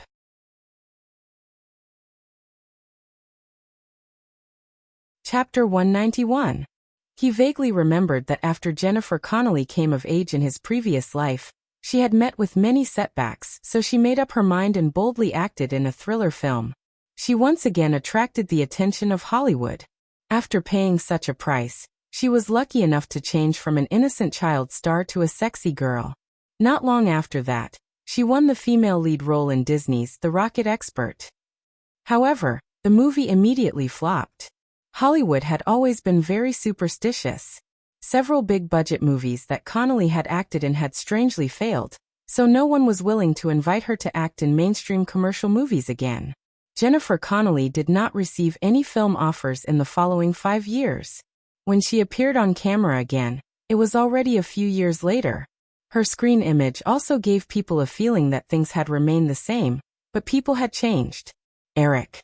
Seeing that Eric was distracted, Brooke Svelte patted the man with some dissatisfaction. How can he be distracted in front of a beauty like me? This man is really hateful. Oh, sorry. Eric withdrew his messy thoughts and apologized. Then he asked with uncertainty, The Rocket Expert, you just mentioned, is it a sci-fi film that took place in Los Angeles in the 1930s? Brooke Svelte opened her red lips in surprise. Looking at her reaction, Eric was completely sure. Facing Eric's determined eyes, Brooke Svelte did not hide it anymore. She asked, Eric, how did you know? This should be confidential, right? Because if I guess correctly, this movie is based on the graphic novel of the same name by Dave Stevens. I just happened to read it. Eric shrugged. He had seen the movie, but he had never seen Stevens' novel. However, he certainly could not tell the truth in front of a girl. As for the content of the movie, Eric felt that the most interesting part was the scene where the Hollywood Hills logo was smashed and only the word Hollywood was left. Many Hollywood movies like to connect the plot with real historical events. The most famous one was, of course, Forrest Gump, which could be said to be extremely ingenious. Eric, what do you think of shooting this story into a movie? Brooke was smart enough to ask an important question upon hearing Eric's words. I don't know. The story is still very interesting. The key is how Disney adapts it. Eric shook his head without thinking. He had no intention of reminding the girl not to accept this movie. Perhaps the girl had already signed the contract with Disney, so it was useless for him to remind her. What's more, the movie was brought forward by a year, so the storyline would definitely not be the same as the one in his previous life. Sometimes, even a day's delay could change the screenwriter's mind, let alone a year's delay. Perhaps the rocket expert in this time and space would inexplicably become popular. If he reminded the girl not to accept this movie, the future version of the rocket expert would be a hit. Then he would be cutting off her future. At that time, he would definitely have to pay for the role himself. Therefore, there was no need for him to say anything. It would be better to just be a spectator. Swirling the red wine in his glass, Eric was absent-minded again. When he thought of the rocket expert, he naturally thought of Jennifer Connelly. He did not know where Jennifer Connelly was now. He had already forgotten the taste of the girl's red lips. He did not know when he would be able to taste it again. It seems that I'd better not disturb you anymore, Eric. You're always distracted. Brooke stood up discontentedly, threw a complaining look at Eric, and turned to leave. Staring at the girl wrapped in the silver fish pattern dress, Eric suddenly felt that Brooke's figure was very suitable to dress up as a mermaid and put on a mermaid tail. Eric shook his head and threw the messy thoughts out of his mind. He decided to wait for Jennifer Aniston to torment Jennifer Aniston. At night, in Jennifer Aniston's little house, the girl leaned on the man's arm, and for some reason, they talked about children. I'm only 20 years old. I don't want to be held back by children so early. I'm not afraid when I'm 19. What are you afraid of when you're 20? Eric said with a smile. Anyway, I just don't want to have children so early. I have to wait until I'm at least 30 years old. And, at this point, Jennifer Aniston's tone was filled with strong anxiety. She raised her head and stared straight into Eric's eyes. And if I'm pregnant, will you marry me immediately? Eric's heart raced a few times. After a moment of hesitation, just as he was about to grit his teeth and answer, Jennifer Aniston pinched his waist. Look at how scared you are. Your heart is about to jump out. I knew it. Eric's big hand slid down the girl's smooth back, and he whispered, Jenny, forgive me for being a little greedy, but I swear I'll always be good to you. But that's not all I want. The girl's cheek gently rubbed against his body, and she murmured, I want you to only be good to me. I know that's impossible. But I want to leave you, and you won't let me. Jennifer Aniston's tone quickly became resentful. How can there be such a bastard like you in the world? Eric smiled and held the girl's face, kissed it, and then said in an old-fashioned manner, Little girl, you have to remember that all men in the world are bastards. So it doesn't matter who you're with. Don't struggle anymore. Heh, that makes sense. Jennifer Aniston rolled her eyes. You're instilling your strange outlook on life in me again. You're just like an evil heretic. If you were in Europe a few hundred years ago, you'd definitely be burned alive. Eric couldn't help but retort. Only heretics can live freely. They often believe in the gods in their imagination, but in fact it's more like the incarnation of a fishing net in the depths of their hearts. I don't want to listen. You're starting to brainwash me again. Jennifer Aniston shook her head and reached out to cover Eric's mouth to stop him from continuing. However, the corners of her mouth were curled up. If Eric really continued, she would definitely be able to listen with relish. Eric chuckled and grabbed Jennifer Aniston's small hand, and even compared it with his big hand. Because of a year of work, There were faint calluses on his hand. Okay, I won't say any more. Although Jennifer Aniston didn't look up, her fingers playfully tickled his palm twice. Eric, are you going to Venice in September? Eric recalled his schedule and nodded. Yes, this year's film festival will start on September 4th. I'll probably stay there for a few days, and I won't go to the award ceremony in the middle of the month. After all, awards and such have nothing to do with me, and I don't need to stay there for too long. In fact, I didn't want to go at all, but since I'm in this industry, I can't always hide from too many things. I'm not a person like Woody Allen. September 4th. Jennifer Aniston suddenly raised her head. She didn't care about what Eric said after that. She just repeated the date just now. She seemed to have thought of something and suddenly became unhappy. She originally just wanted to complain a little about Eric and Venezia in Venice again, but when she heard Eric say the date, she jumped up and said unhappily, Friends starts on September 3rd. Does that mean you won't be able to see the premiere of this TV series? It's the same whether I watch it or not. Anyway, I'm the one who filmed it. Why wouldn't I know the plot? Eric was puzzled. Jennifer Aniston sounded a little excited. Of course it's different. This is the first time we've worked together on a TV series. I originally wanted you to watch the premiere with me. Eric said a little apologetically. How about, I'll watch the second season with you? Jennifer Aniston punched Eric in disappointment. She turned her head and muttered, Who knows if your lousy TV series will have a second season? I watched the first season, and I think it's just so.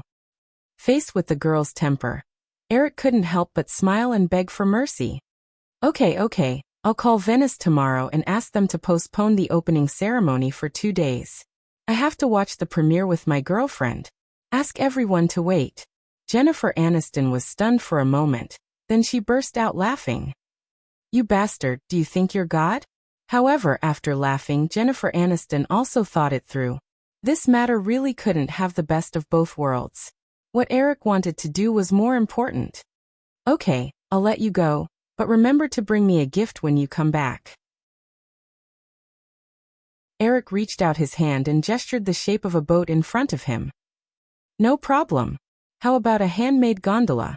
Jennifer Aniston punched Eric's shoulder lightly and chuckled. Haha, sweet talker. Where are we going to row if you buy it? I want a mask. Eric remembered that in his previous life, he had seen a mask that his friend brought back from Venice. He didn't know what it was made of, but it had all kinds of patterns and feathers on it. It looked both gorgeous and strange. At least, that was what he thought. What kind of mask do you want? Eric asked as he recalled the details of the mask in Venice. Pick one yourself. See if you can guess what I like. Jennifer Aniston smiled mischievously. Why are you here? Early the next morning, Eric left Jennifer Aniston's apartment in high spirits and went to the company. When he walked into the office, he saw Drew sitting in his seat, fiddling with the computer in front of him. This girl obviously didn't know how to use the current computer system. Eric was sure that she was just blindly figuring things out. In order to prevent some files from being destroyed, Eric quickly went to the computer and turned it off.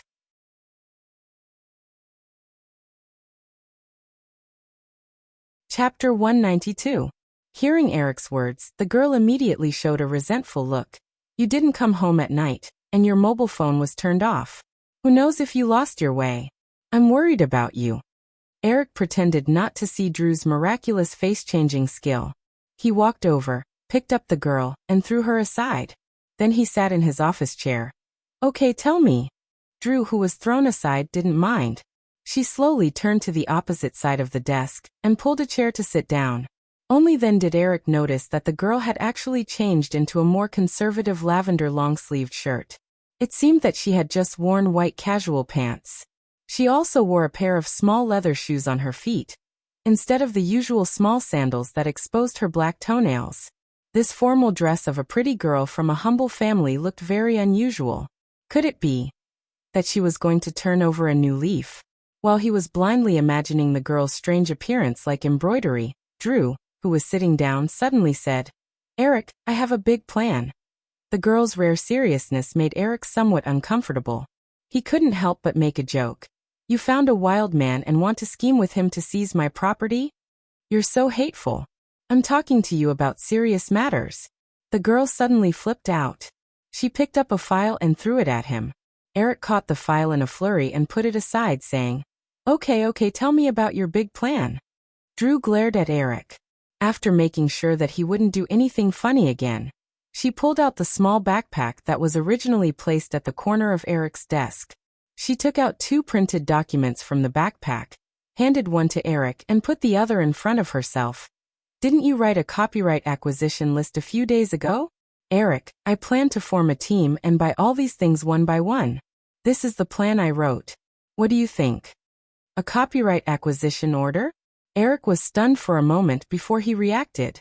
After Drew got the copyright of Golden Jade League that day, he asked him for something else to do. So when he was bored, he wrote the original novels or TV adaptations of the famous Hollywood movies in the memory of his previous life, including Forrest Gump, The Shawshank Redemption, Thunderbolt Girls, The Bourne Identity, Mission Impossible, and many other classic or blockbuster movies. He even wrote the original works of the Lord of the Rings series that only had the technical ability to start shooting 10 years later. There were more than 20 of them.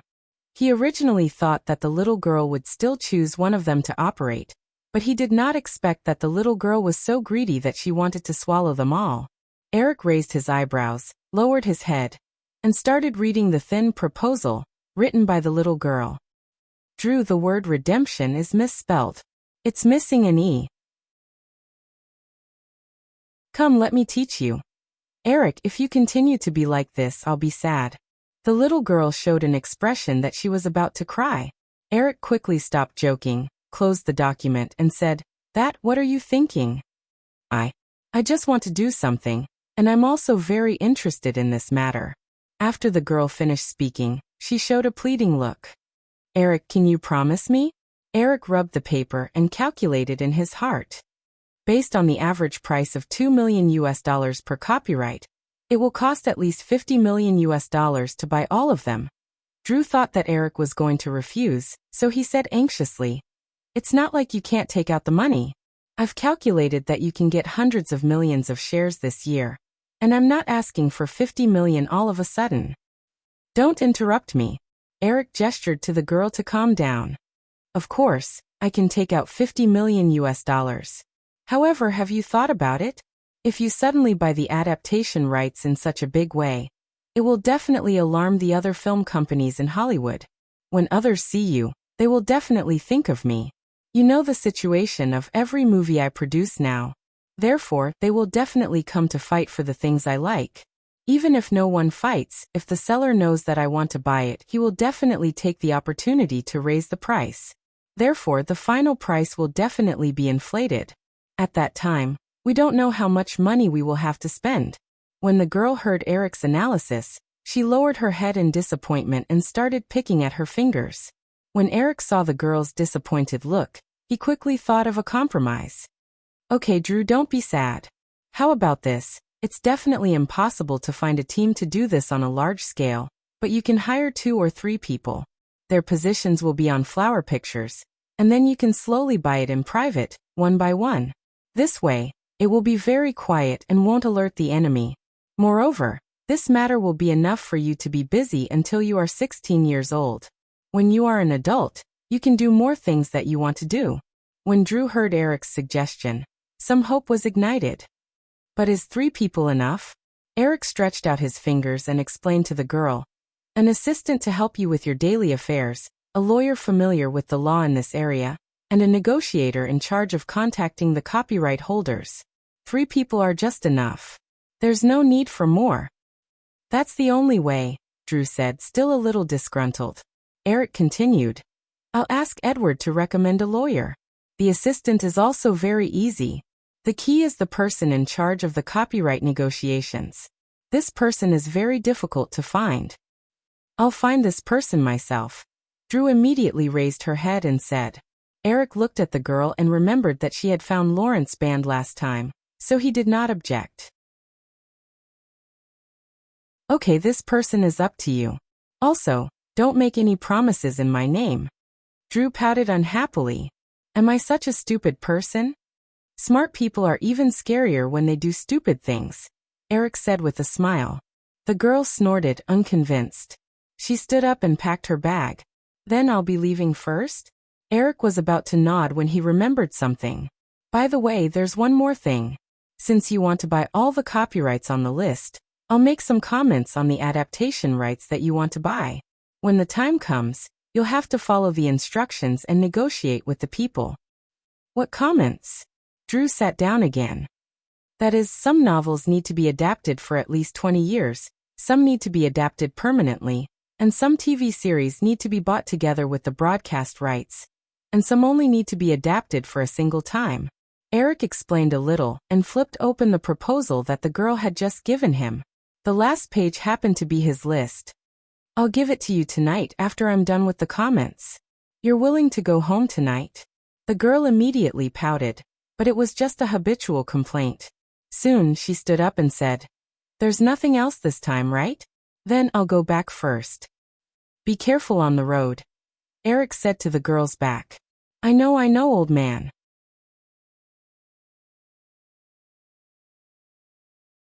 Chapter 193. I hope we can cooperate happily in the future, Eric. After signing the thick contract, Robert Shea stood up with a smile. Eric also stood up and shook Robert Shea's hand. That's for sure, Robert. On the last day of August, after nearly a month of negotiations between the two sides, Eric's Firefly Films finally acquired the veteran Hollywood film company New Line for 15% of the shares and $60 million in cash. The scale of these two companies was not as big as Columbia Pictures, the Hollywood giant that Sony wanted to acquire. They were also not involved in too many conflicts of interest like Columbia Pictures. In addition, both parties had a strong desire to cooperate. Therefore, after the price was agreed, everything went smoothly. As a rising upstart in Hollywood and an established second-tier film company, the merger of Firefly and New Line attracted a lot of media attention. After the signing ceremony, the two sides also complied with the media's request and held a short press conference. Then, of course, there was a celebration party. Although Eric didn't want to participate in such social gatherings, he preferred to quietly stay in his study. However, since he lived in such a country, he couldn't avoid things like parties. If he hadn't rejected a large number of invitations, with his current status, it could be said that he would receive all kinds of invitations to cocktail parties almost every day. Eric, I heard that the Island Horror that you were responsible for writing was very popular during the pilot test, right? Yeah, but you must know that I have signed a distribution contract with Disney before. Disney offered a very high share of the profits for the two movies, Island Horror and Steel Magnolias. It was hard to refuse. Eric nodded and briefly explained the situation to Robert. He thought that Robert Shea remembered the distribution rights of Island Horror, so he patiently explained to him. Now that the contract had been signed, Robert Shea was now one of them. He would serve as the CEO of the new Firefly Films, and together with Jeffrey, who was now the president, they would fully integrate the businesses of the two companies in the next few months. No, I think you misunderstood me, Robert Shea shook his head. I don't want the distribution rights of Island Horror.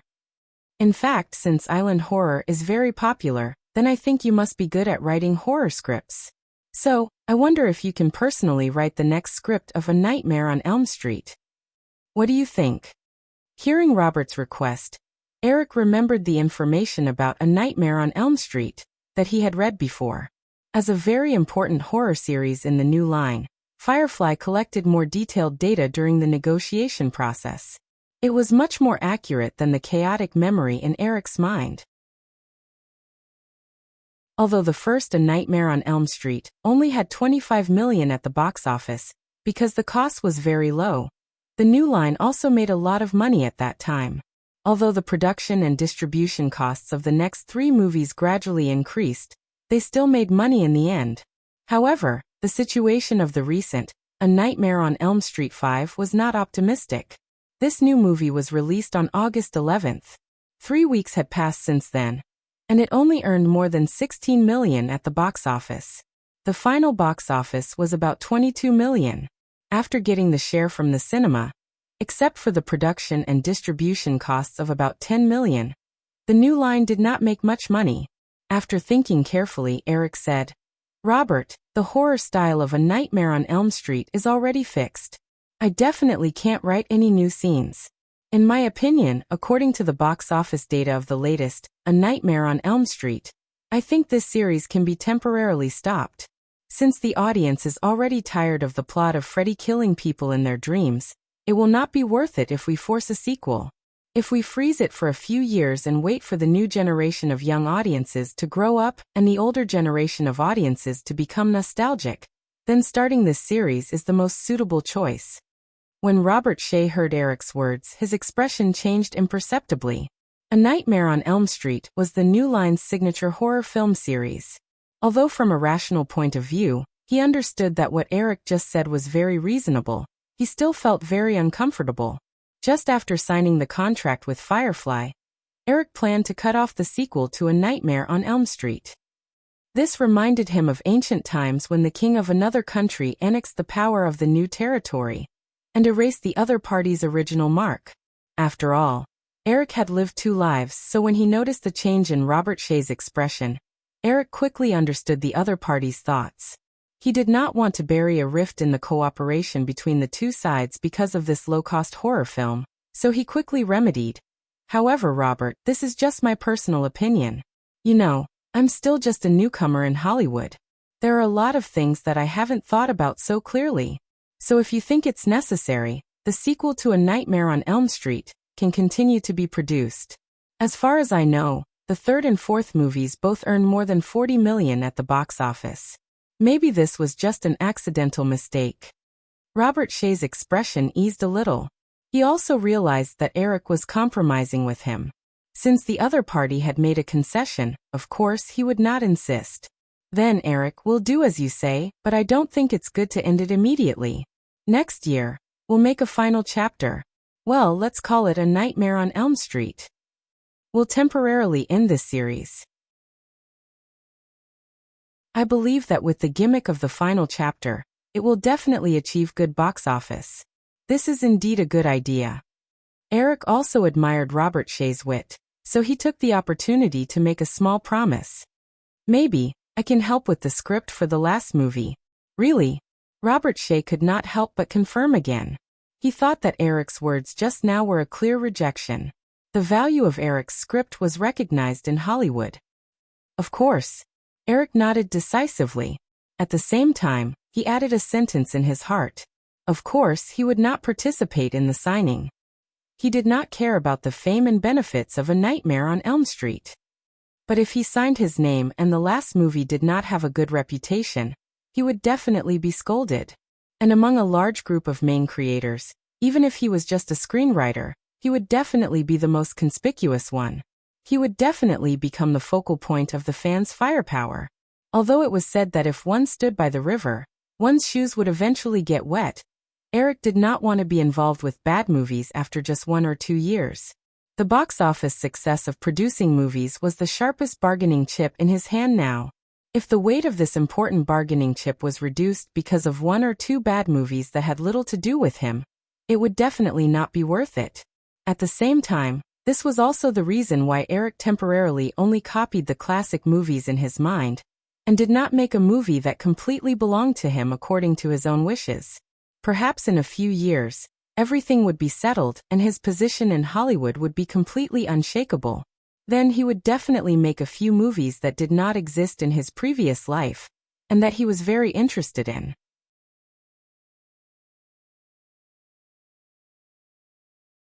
Chapter 194. Eric, doesn't Firefly still have a movie this year that hasn't found a distributor yet? After chatting for a while about other things, Robert Shea unknowingly changed the topic to Firefly's movie. Eric looked around. Smell a Woman had finally finished filming this month and had entered the post-production stage. He had seen Al Pacino just now. Because he was chatting with Robert Shea at the time, Al just nodded at him from afar. However, at a glance, although many people greeted him when they met his gaze, he didn't see Al and the others for a while. He could only quickly turn his gaze back to Robert and say, "Yes, but recognizing a woman by smelling fragrance is an anti-Olympic art film. If it can win an award, the box office of this movie will definitely be good." If it can't, it's hard to say. Although I've seen Russian films and Al's performance is very amazing, there are still a lot of games in the Oscars. An excellent film doesn't necessarily win an award. Robert Shea knew that Eric didn't trust his public relations connections. Eric, I admit that in terms of connections, I'm definitely not as good as the Big Six, but it doesn't mean that the other party can win an award because of this. The Big Six can at most rely on this advantage to get a few nominations at the Oscars and increase the box office and follow-up video sales. Just like last year, you should have seen Working Girl. Although that movie got a series of nominations, it didn't win anything in the end. This is the result of Fox's public relations. The real award is definitely based on strength. Although public relations is indispensable, it doesn't mean that public relations represent everything. Eric, think about it again. If Smell a Woman is handed over to a big company to distribute, they will definitely have other movies to deal with. Therefore, they won't focus all their energy on this movie, but I can put all my resources and connections into this movie. Eric fell into a brief hesitation.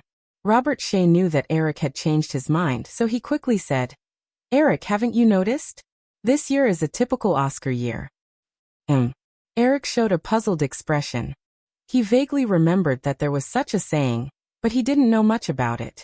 Robert Shea patiently explained, think about it.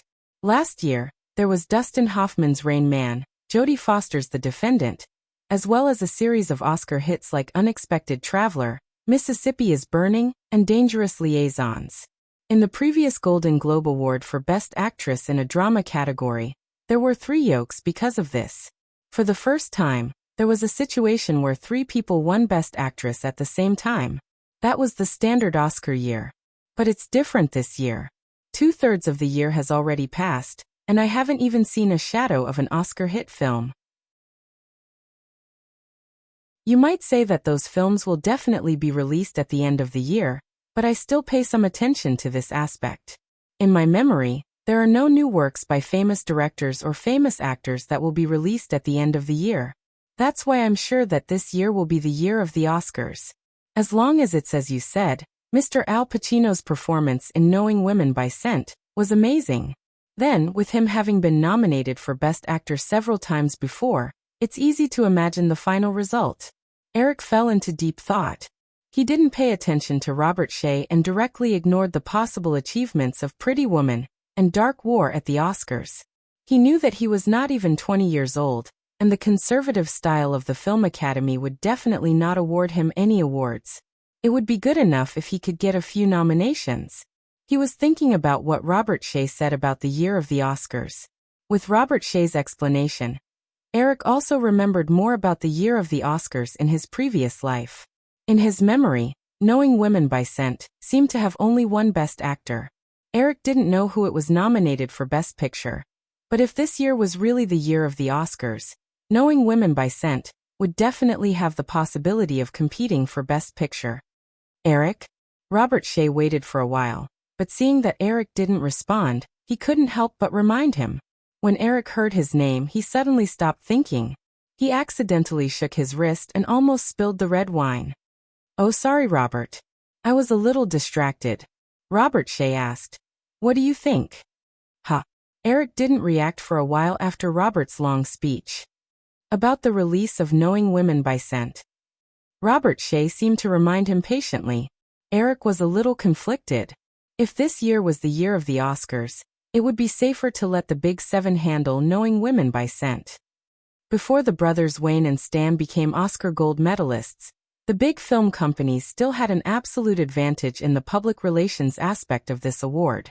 But at the same time, he also knew that, as Robert Shea said, none of the Big Seven would fully handle Knowing Women by Scent, unless he gave up most of the benefits.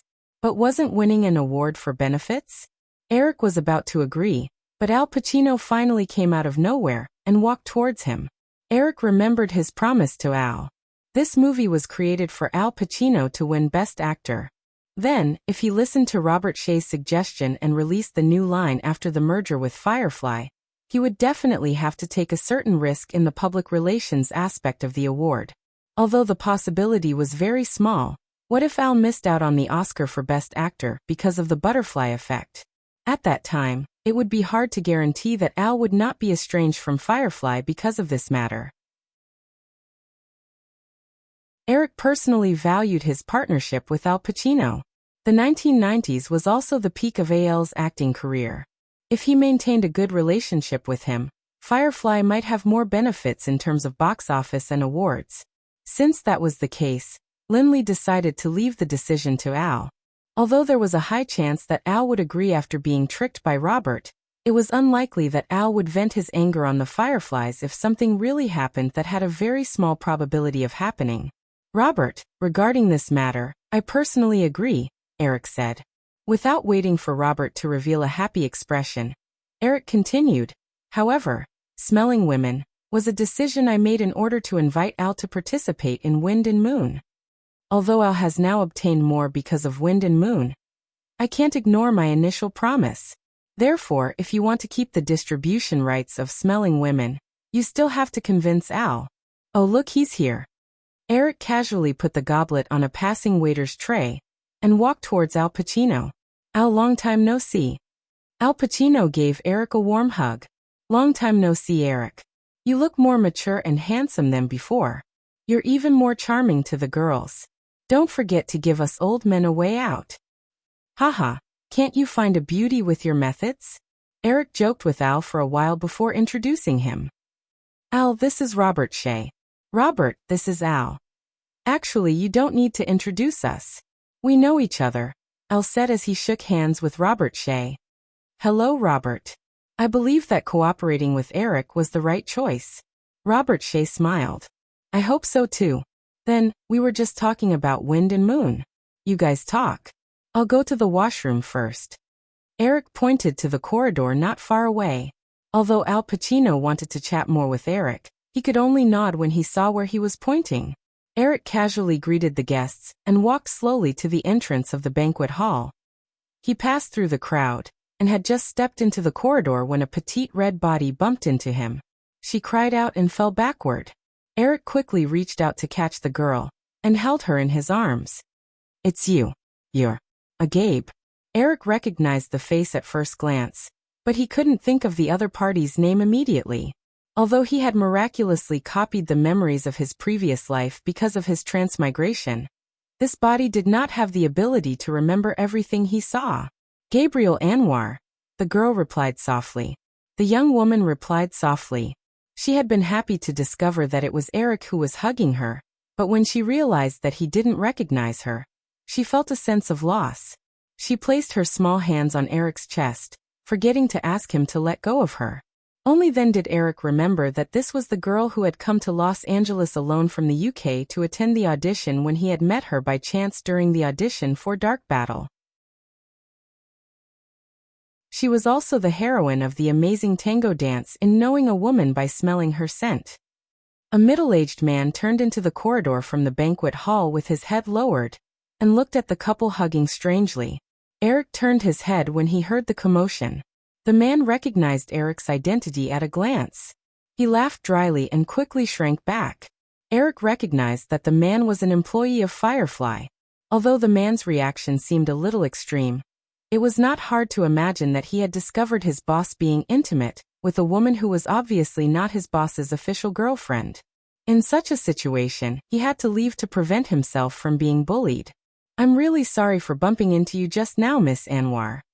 Eric was interrupted and hurriedly let go of the petite girl.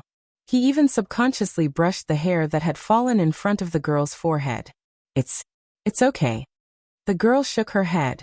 As Eric's fingers moved in front of her forehead, a faint blush appeared on her cheeks. However, Gabrielle was soon annoyed to find that the unromantic man apologized and walked away on his own accord. She gently stomped her feet and had no choice but to take the initiative to call out, "Hey!"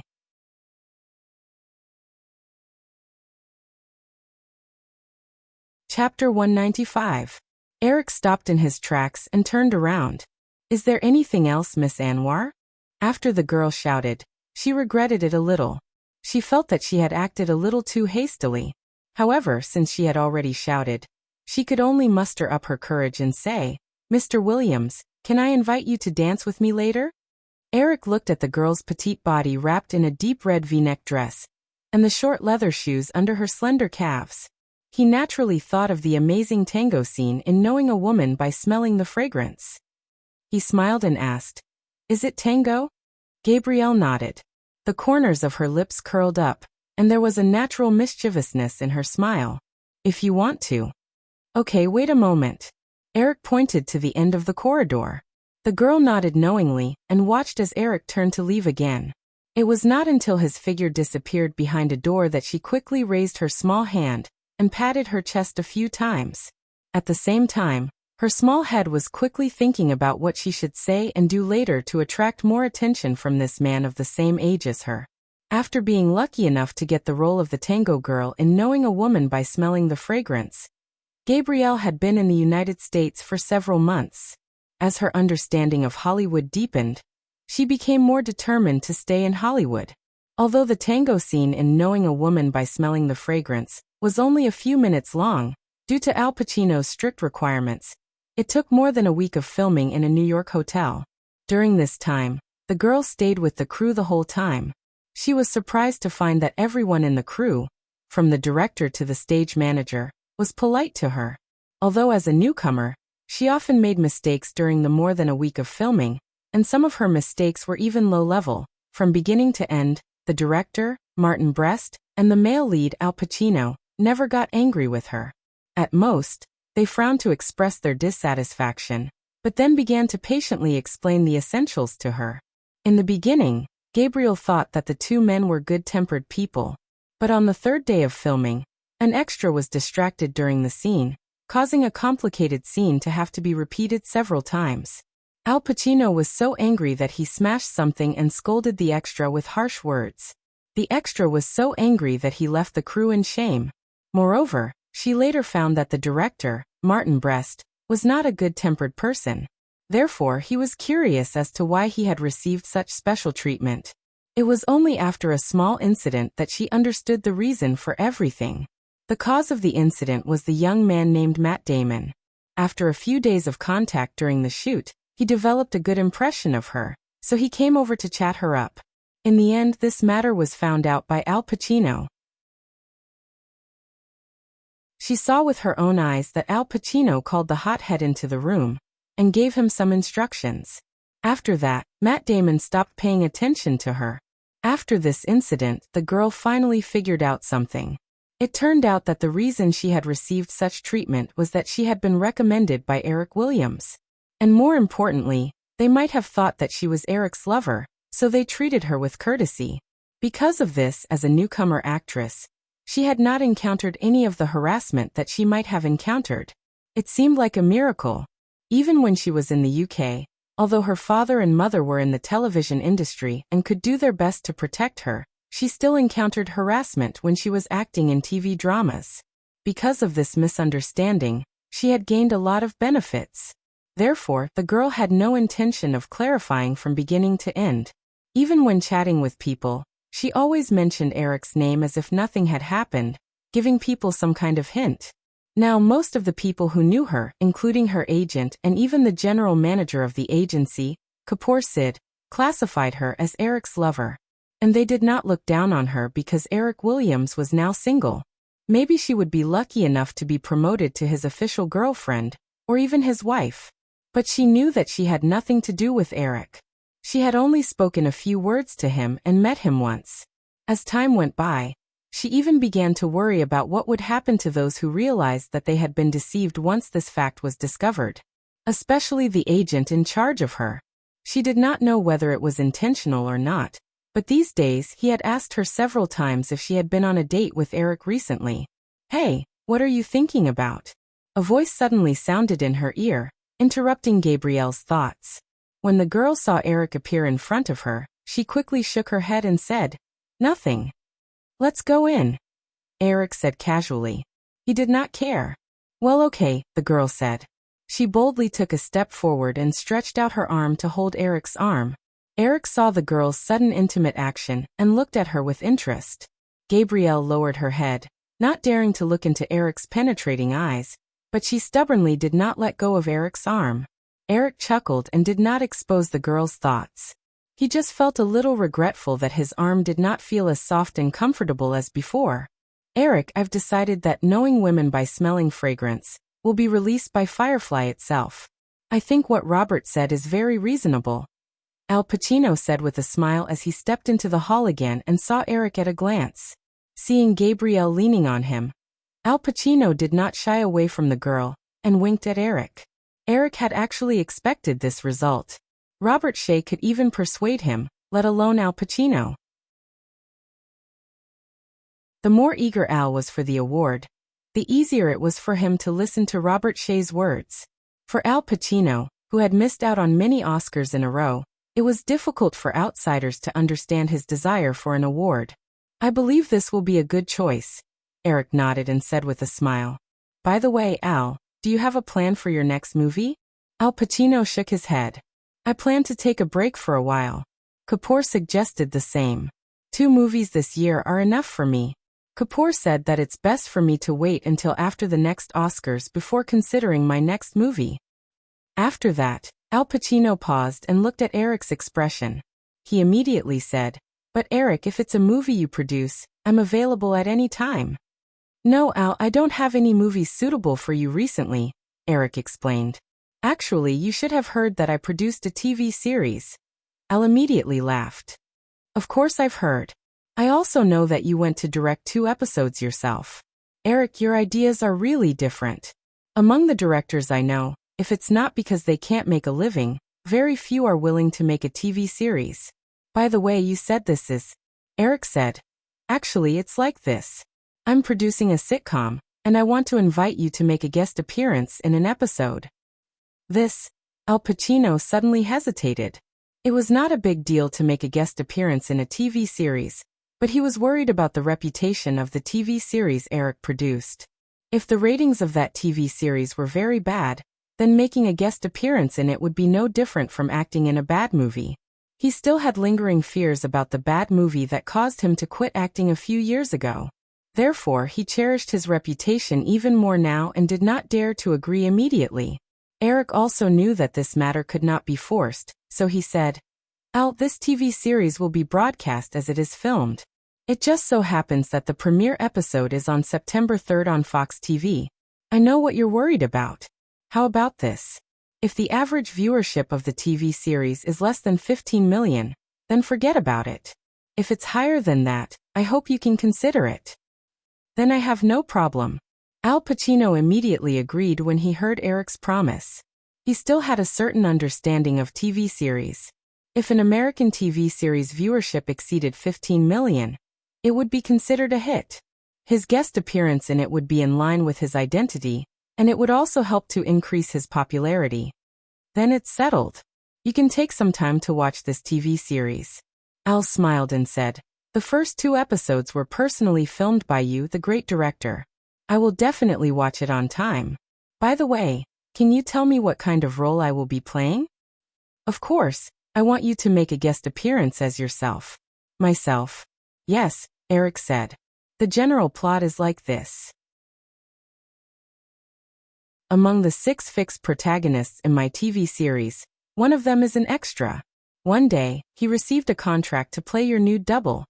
In the original episode, although Joey played Al Pacino's and there were a lot of jokes, Al Pacino did not appear from beginning to end. Now it was different. Since Eric had such a relationship with Al Pacino, of course, he had to make good use of it, and let Al really appear on screen. Wow. After listening to Eric's description, Al laughed. Actually, if it's necessary, I don't mind appearing on screen naked. Eric shrugged. You know, this is necessary for the plot. Of course, I think this plot will be very interesting. Oh, okay, Miss Anwar must be impatient. Sorry for taking up so much of Eric's time. You guys are going to dance, right? Eric, Miss Anwar's tango is very good. Thank you for the compliment, Mr. Pacino. Gabriel did not show any impatience just now. How would she dare? Therefore, she was very grateful for Al Pacino's actions. Then enjoy the party. I'll go talk to the others for a while. Goodbye. See you later. Eric nodded and walked to the dance floor with the girl.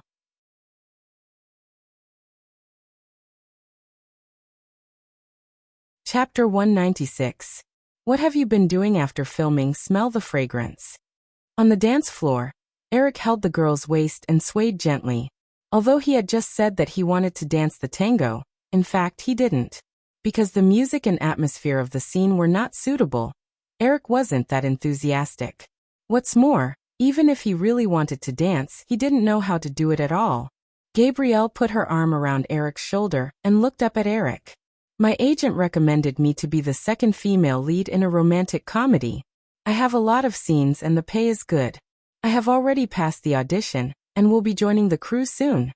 The film may be released on Valentine's Day next year. Oh, not bad. Work hard. Not everyone can get a role so easily when they come to Hollywood. Many young boys and girls have been in Hollywood for several years, and they can't even get some minor roles. Most of them can only return home empty-handed. Less than 1% can stay. Eric stared into the girl's eyes with a smile. Through the girl's words, he was more certain of the reason why Gabrielle had done those little tricks before. She obviously did it deliberately. Her purpose was to cause misunderstandings. This kind of misunderstanding was the most difficult to explain, because the explanation was bound to be taken as a cover-up. Thinking of this, Eric smiled and looked at Gabrielle.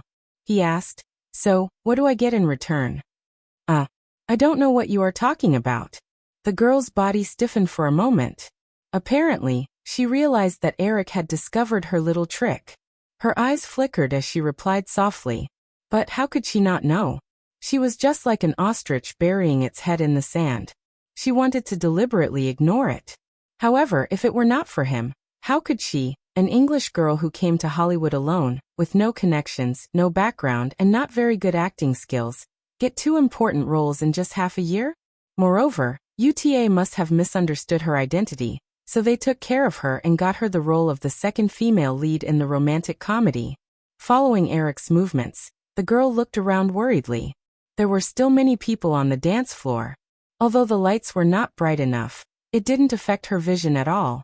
As long as she paid a little attention, she would definitely be able to see Eric's hateful movements. How could he do this? Even if he wanted it, it shouldn't be here.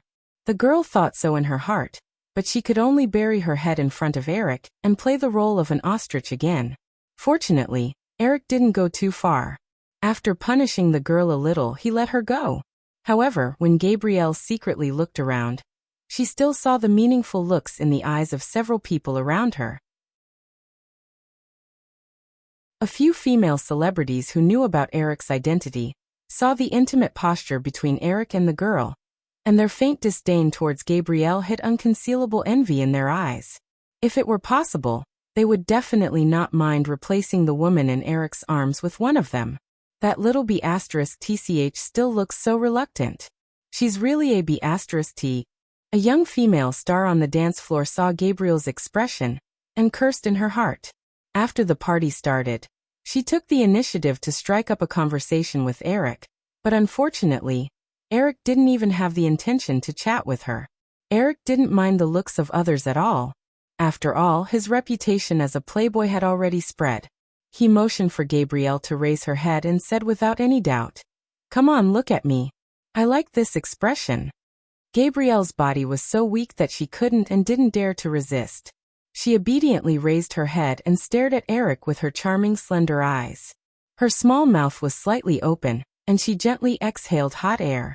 When Eric saw the girl's appearance, he nodded with satisfaction. He pinched the girl's small chin, then continued to gently dance with the body in front of him. "Actually, this is not bad," Eric said after a while, as if he had figured something out. The girl showed a puzzled expression. She didn't know why Eric suddenly said such an inexplicable sentence. Eric said faintly, "It's not easy for a girl like you to come to Hollywood alone. So if someone asks about your relationship with me, I won't deny it. Just treat it as a kind of protection for you. After all, if it weren't for me, you wouldn't have been able to stay in Hollywood. Since I changed your life, I seem to have a little responsibility to make your development in Hollywood smoother. Of course, this is all the help I can provide. In the future, you will have to rely on your own efforts." "Thank you, Mr. Williams," the girl said with a grateful expression and tightened her arms around Eric's waist. Thank you. Call me Eric, Eric said casually, and then his tone became solemn again. However, that's all. Remember to play your part. Don't let me know that you are using my name to do things that you shouldn't do. The girl eagerly promised.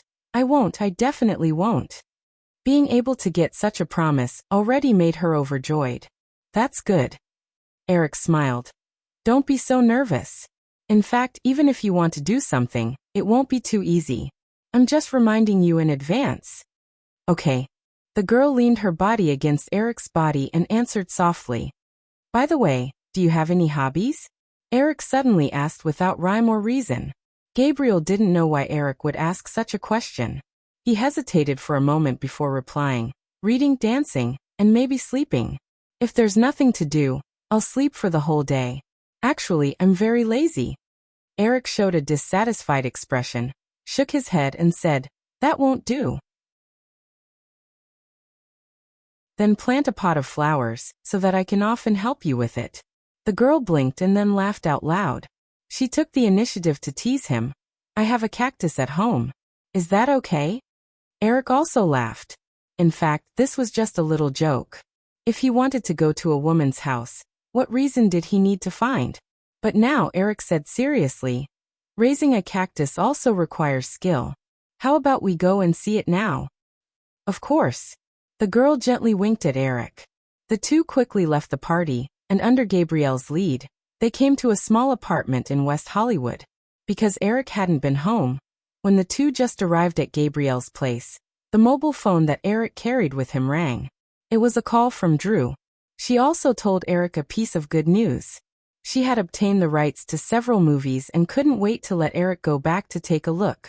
In this case, of course, Eric couldn't go back. Anyway, since he had obtained the rights, he couldn't fly away. Eric didn't say where he was, so he could only chat with the girl for a while. I know. Okay, be good. I'm very busy right now. It's nothing. I accidentally kicked it on the coffee table. Okay, I know, I'll go back tomorrow to get it. Go to bed early. What are you kissing me for, little girl? Go to bed early.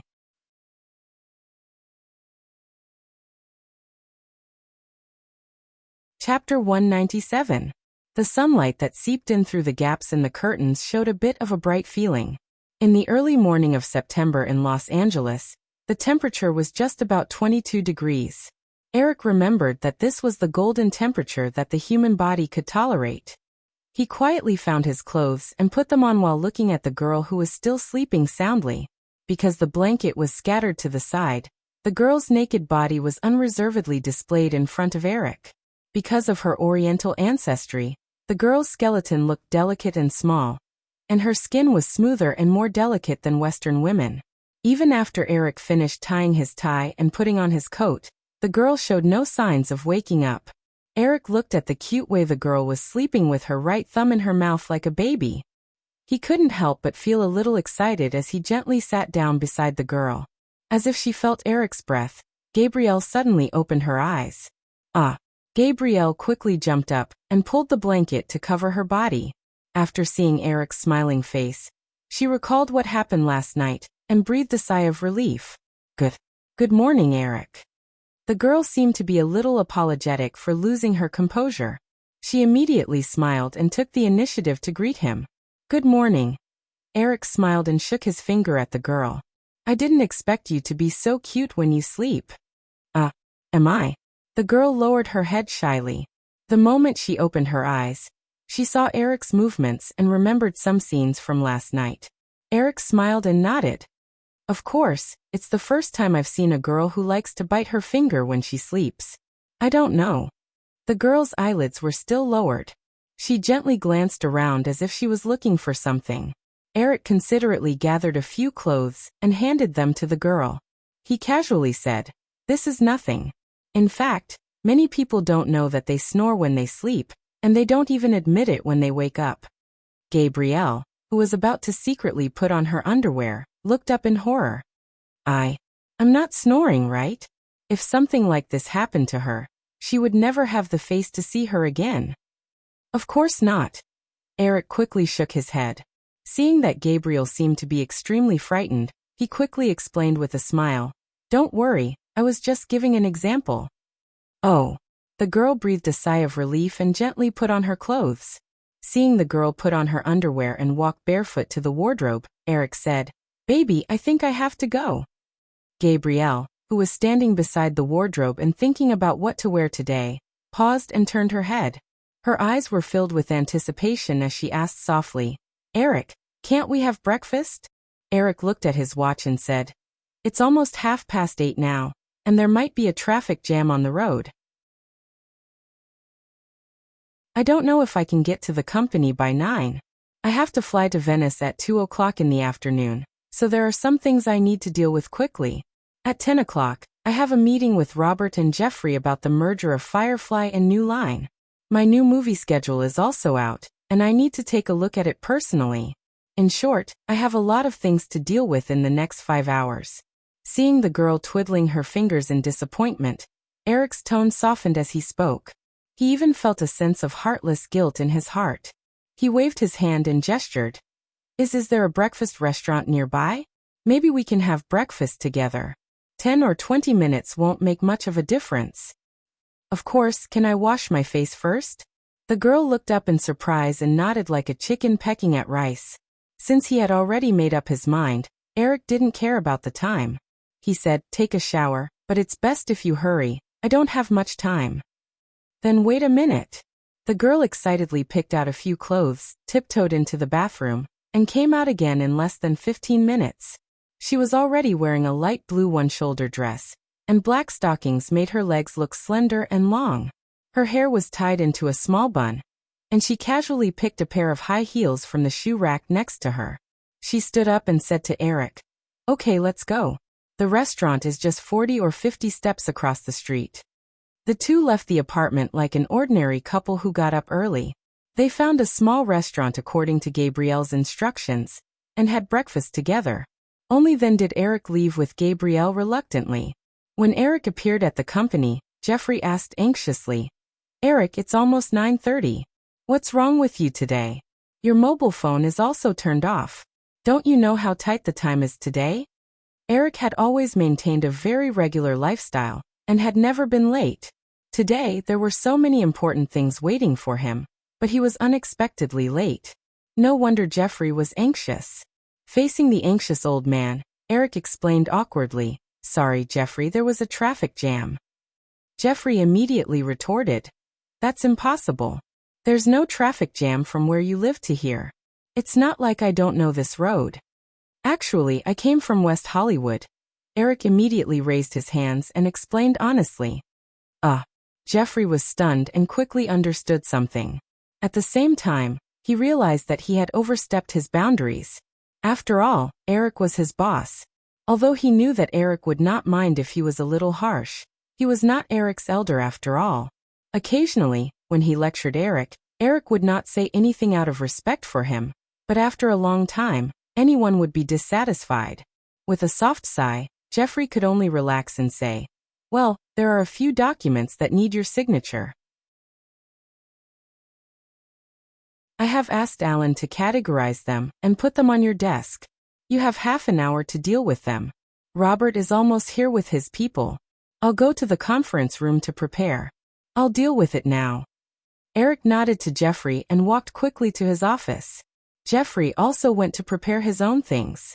Although the merger agreement had been signed, the two companies still needed to deal with a lot of issues such as business integration, management and organizational design, company structure adjustment, and staff integration and dismissal. Therefore, it would take several months for the two companies to truly merge. During this period, the business of both sides could not be stopped. There would be a period of parallel operations. After hurriedly processing a few documents, the assistant knocked on the door. Eric hurriedly put down the folder and walked to the conference room. In the conference room, in addition to Robert Shea, there were 6 or 7 mid-level and high-level executives attending the meeting. On the other hand, at Firefly, there were only a few clerks in charge of recording the meeting and only Eric and Jeffrey. This comparison showed that Firefly's foundation was very weak. Although the profitability of New Line was far less than that of Firefly, the various businesses were very complete. There was no lack of production, copyright, publicity, distribution, and various other departments. Looking at Firefly, if one did not look at its terrifying profitability, it was actually more like a small workshop. Jeffrey was in charge of management, and was also the producer of Eric's movie. Although he was sometimes very busy, most of the time, he was more than enough to do it alone. In fact, not much was discussed in the 2-hour meeting. Other than quickly reaching an agreement on finding another office as soon as possible and moving the two companies together, there was a debate about the power of production. Of course, Eric hoped that Robert Shea would completely let go of this area and focus on the distribution of movies. If the distribution ability was strong, coupled with his vision in movies, Firefly could leap to the status of a movie giant in a few years. However, this proposal was directly rejected by Robert Shea. This was also expected. The power of production was the most important power of a movie company's executives. At the same time, it was also the foundation of all movie companies. Wouldn't it be a joke if the helmsman of a movie company did not even have the power of production? Eric then suggested that Robert Shea could be in charge of the production of some low-budget horror movies. After all, this could be considered his strength. To Eric's surprise, Robert Shea still refused. Not only was he not satisfied with the power of production of low-budget movies, but he also hoped to be in charge of a few big productions.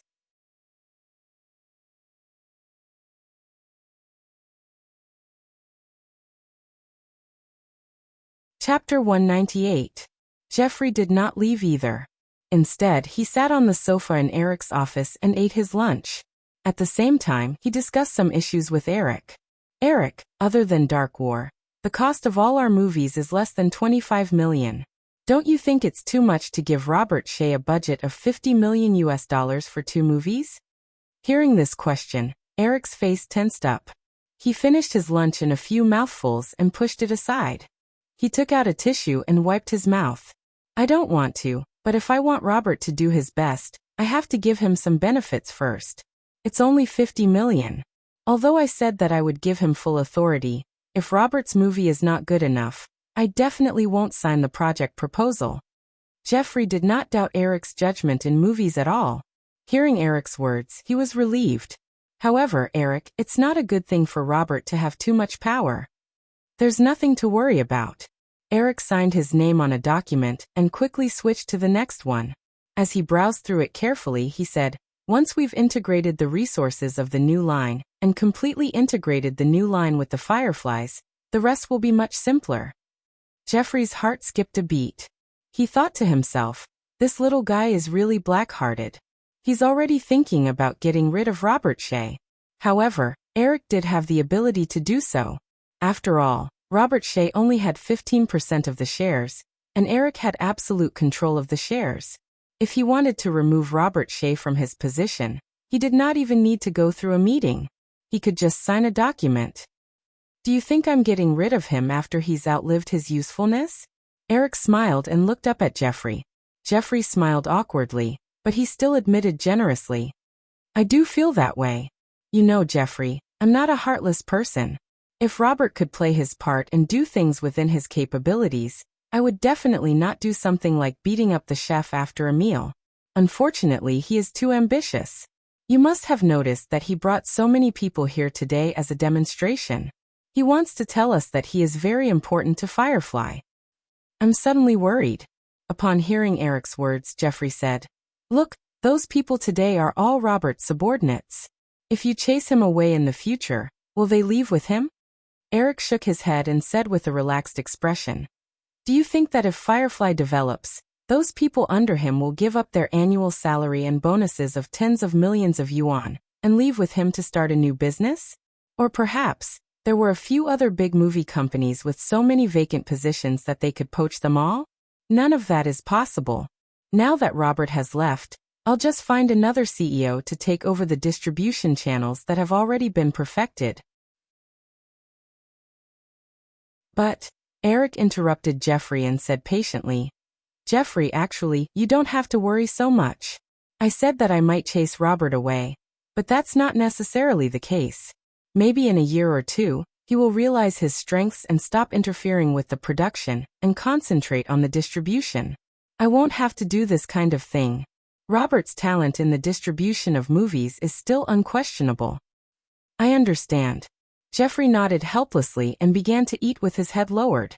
There were a few knocks on the door, but before he could get permission, the office door was pushed open. Drew, who was wearing a t-shirt and hot pants, flew in and threw herself on Eric, laughing and joking. She even leaned close to Eric's ear and asked about what happened last night.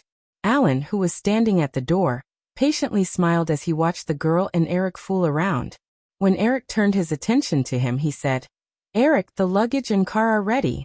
I think it's best for us to set off now to avoid special situations like traffic jams on the road." "Then let's go." Eric pulled the girl down from his lap. "Be good while I'm away. If there's anything, you can ask Jeffrey for help. Don't mess around." "Tisk, I'm not a child." The girl scratched Eric unhappily and said, "Eric, I want to go to Venice too." "Forget it, you won't be able to stand it." Eric rubbed the girl's fluffy head. He didn't know what the girl was thinking recently, but she had cut her hair into a cute bun. Eric couldn't help but rub it a few more times. "It takes 17 hours to fly from Los Angeles to Venice, and we still have to transfer planes in between." Drew really couldn't stand it. She probably wouldn't be able to stand doing nothing on the plane for 17 hours, so she didn't mention it again. She held Eric's arm and walked out as she said, "Eric, let's buy a private jet, okay? That way, we won't be bored no matter how long we fly." "It's not the time yet." Eric shook his head. "Let's wait for another year or two." "Okay." Drew nodded. The group went downstairs and the girl got into the MPV first. "I'll send you to the airport." "Eric, I won't be going. I still have something to do later." Jeffrey patted Eric's shoulder. "Have a safe trip." "Goodbye, Jeffrey." Eric waved at Jeffrey and got into the MPV. Alan, who was in front, got into the front passenger seat. When he saw Eric and Drew in the back, he instructed the driver to drive. He wanted to go to Venice with Eric, and he originally needed to find a translator. Venice spoke Italian. Coincidentally, Alan's mother happened to be Italian. Alan grew up in both English and Italian, so he had no problem speaking Italian. Therefore, he didn't need to find a translator. Fortunately, it only took 1 hour and 10 minutes to drive from Burbank to Los Angeles International Airport. When they arrived, there was still half an hour before boarding time. Eric and Alan could calmly check in. "Alan, what are you looking at?" Eric asked curiously when he saw Alan checking his backpack carefully while waiting to board the plane. "Books. I brought a collection of Stephen King's novels. I plan to read it on the plane." "Eric, did you bring it?" Eric spread his hands. He often took long-distance trains in his previous life, but the environment on the train was not suitable for reading. He had never taken a long-distance plane before, so he didn't think of this. Moreover, his luggage was packed by the little girl yesterday. With the little girl's personality, it was even more impossible for her to think of it. "There are still a few minutes left. Maybe we can buy one. There's a super mall outside the hall," Alan suggested. "I'll go." "Eric, you guys wait here. If I can't make it back in time, you guys can just board the plane." Eric was about to say that there was no need for the trouble, but the little girl had already flown out. As soon as Drew ran out of the departure hall, Eric and Alan heard the broadcast informing them to board the plane. The two of them looked at each other. "Let's go. Let's line up first. Maybe we can make it," Eric said. Alan did not refute. The two of them pulled their luggage and walked to the boarding gate.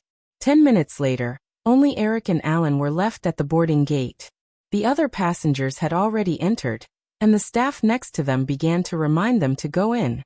Eric took a last look behind him. A shadow was running toward them. The little girl directly stuffed a thick hardcover book into Eric's hand. Without saying anything, she bent down and waved her hand to signal them to go in directly. Eric knew that there was no need to be polite with the little girl. He stuffed the book into his satchel, said goodbye, and pulled his luggage into the boarding gate. The huge Boeing jet left the ground with a roar, and it took a while for it to stabilize. In the first-class cabin, Eric unfastened his seatbelt. Alan beside him also took out a schedule and introduced it to Eric. After a transfer in London, We will arrive in Venice on September 2nd at 3 p.m. local time. Mr. Dammy and Ms. Matson said that they will pick us up at Marco Polo Airport. We have a meeting with director John Landis in the evening. There are no events on the 3rd, so you can rest for a day to get over your jet lag. The red carpet for the opening ceremony of the film festival on the 4th, and the organizing committee invites you to the party after that. Our flight is on the 5th afternoon, and we will arrive in Los Angeles at 5 a.m. Eastern Time on the 6th. Eric, is there anything else you need to note? Eric listened patiently and shook his head. No, that's it. If possible, he had not planned to attend the Venice Film Festival. Although he had this plan, as his schedule became more and more tight, he did not want to attend. However, when the Venice Film Festival learned that he might appear, they took the initiative to send him an official invitation, hoping that he would attend the opening ceremony. Originally, Eric did not covet the award, so it was fine for Eric to postpone it. However, with the publicity strategy proposed by Michael Eisner, the film had hope of winning an award. In this case, Eric could not refuse. Because the invitation was personally signed by the chairman of the jury, Andrei Zemernov, and it was full of sincerity. If Eric didn't give the other party face, it would leave a bad impression in the other party's heart. Compared to the thousands of judges at the Oscars, the Venice Film Festival only had 9 judges. Everyone sat together to discuss the awards and decided to distribute them. Therefore, in order to avoid the tragedy of island horror, going home empty-handed because of his personal reasons, Eric had to make a trip. Eric sighed helplessly and stopped thinking about these annoying things. He took out the book that Su Qianxi bought for him from his backpack. After taking a look, he couldn't help but chuckle. Walden, what kind of book did this girl buy? Who would read prose on the plane? Forget it, I'll just treat it as hypnosis. Eric opened the plastic wrap wrapped around the book and thought.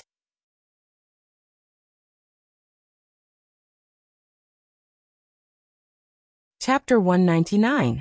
After changing flights in London, Eric and Vera finally arrived at Marco Polo Airport in Venice after more than 2 hours of flight. Jonathan Dime and Virginia were not the only ones who came to pick them up. There was also a middle-aged man named Bill Garlot and 2 assistants. After some introductions, Eric learned that Bill Garlot was the manager of Disney's European branch. Since Disney had obtained the distribution rights of Island Horror, Bill Garlot was sent to assist Jonathan Dime in the promotion and public relations of the film. After exchanging greetings, Eric and the others boarded a yacht with their luggage. Instead of going to the main island of Venice, they went directly to Lido Island and checked into a boutique hotel. This hotel was very interesting. It was said that the reason why the Venice Film Festival was established was to solve the problem of the boutique hotel's autumn customers. Now, the boutique hotel had become a symbol of status during the Venice Film Festival. Only the film crews selected for the main competition unit and the specially invited crew could stay in this hotel. As one of the important guests of this film festival, Eric certainly had the right to stay, and his room was a luxury suite with a view of the sea. I really want to have a good sleep. After Jonathan, Bill, and the others left, Eric let out a long sigh and threw himself onto the bedroom wall, rolling a few times with all his might. Virginia, who was carefully packing Eric's luggage, chuckled. Was the flight tiring? I'm not tired, but I feel terrible. I even encountered turbulence in the Atlantic Ocean. At that time, I was really scared. That's the ocean. If I were lucky enough not to die after falling in, I'd probably be salted by the ocean. Eric kicked off his leather shoes and leaned comfortably on the bed. He turned his head and looked at the girl hanging his clothes in the wardrobe. At this time, Virginia was wearing a small, sleeveless white blouse with lace and tight white trousers. Looking from the side, this dress set off the girl's figure incisively and vividly. Eric seemed to have thought of something. He stood up and was about to move when Virginia stopped him. Eric, don't do this. They are waiting for us in the restaurant downstairs. Eric also knew that it was not the right time, so he had to give up his plan and whispered, Come to my room tonight. This won't do. The woman could feel Eric's aura, but she still had to reject him. It won't be good if someone sees us. Wait until we get back to Los Angeles, then, okay? Okay. Eric was just suddenly interested. He quickly realized that the hotel was full of film crews from all over the world, as well as the judges of the film festival. If someone caught him and Virginia having a private meeting, it would indeed cause unpredictable consequences. Unwilling to give up, he raised his hand to hit the girl a few times before saying with a smile, "You look really good in this dress." The girl turned around and kissed Eric's cheek. She smiled and said, "Then I'll wear it often for you to see." Actually, Eric whispered into the girl's ear mysteriously, lowering his voice and whispering a few words. Virginia thought that Eric was going to say something important. She did not expect him to tease her. She rolled her eyes and knocked on Eric's shoulder. "Little rascal." Eric laughed a few times and picked up the jacket that the girl had just dropped on the ground. "Let me help you clean up. Don't let them wait too long." The two of them tidied up Eric's mind together before going downstairs to the restaurant. "Eric, this is John Landis's information. You'd better take a look at it before the meeting tonight." In the hotel restaurant, Eric, Jonathan, and the others sat around a table. Bill Garlot from Disney handed him a document. Eric already had a general understanding of John Landis's resume. However, he knew that the information given by Disney would definitely be more detailed. Therefore, he took the document and opened it in front of everyone. He asked casually, "What's the general situation about Island Horror?" Jonathan Dime and Bill Garlot looked at each other. In the end, Bill Garlot said, "We've already made sufficient preparations. We've even contacted a few of the judges this year. Although we didn't get any promises, a few of the judges have a good impression of Shock Island. At the same time, we have also contacted some local media. After the film festival starts, they will cooperate with public opinion publicity." "Okay." Eric nodded with satisfaction.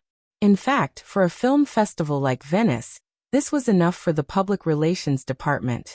After thinking about it, Eric asked, "What about the awards? Which awards are you mainly doing the public relations activities for now?" Bill Garlot said, "There's definitely no hope for the Golden Lion. City of Sorrow is almost a foregone conclusion. Shock Island has no chance of winning the Golden Lion no matter what. Looking at the current situation, we have more hope for the Silver Lion and the Best Screenwriter. Since we've been nominated for the main competition, based on the usual practice of the Venice Film Festival, it's unlikely that we'll return empty-handed."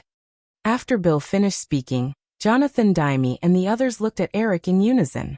He was going to meet with one of the judges tonight, John Landis. They would definitely talk about this issue. John Landis had already agreed to help fight for Island Horror after being contacted by Disney. After all, he was an American, and he was not one of those stubborn old men who insisted on art. John Landis was a commercial director from the beginning to the end. As for this meeting, Eric didn't know who had proposed it first. Perhaps it was John Landis who was interested in him. Or perhaps it was Jonathan Dime or Bill Garlot who had stirred things up. However, since it was good for Island Horror, Eric did not ask and agreed readily. Eric's choice in the meeting meant that John Landis would fight for Island Horror during the award judging. Moreover, based on the theme of Island Horror, even with the anti-war gimmick, the jury would only give it one award at most. Therefore, they could only fight for one of the two awards. From the bottom of his heart, Eric hoped to win a Best Screenplay award of his own. However, for the sake of the film's box office, he had to focus on the Silver Lion, which was relatively more influential. "Don't worry, I know what to do," said Eric, looking at the expectant faces.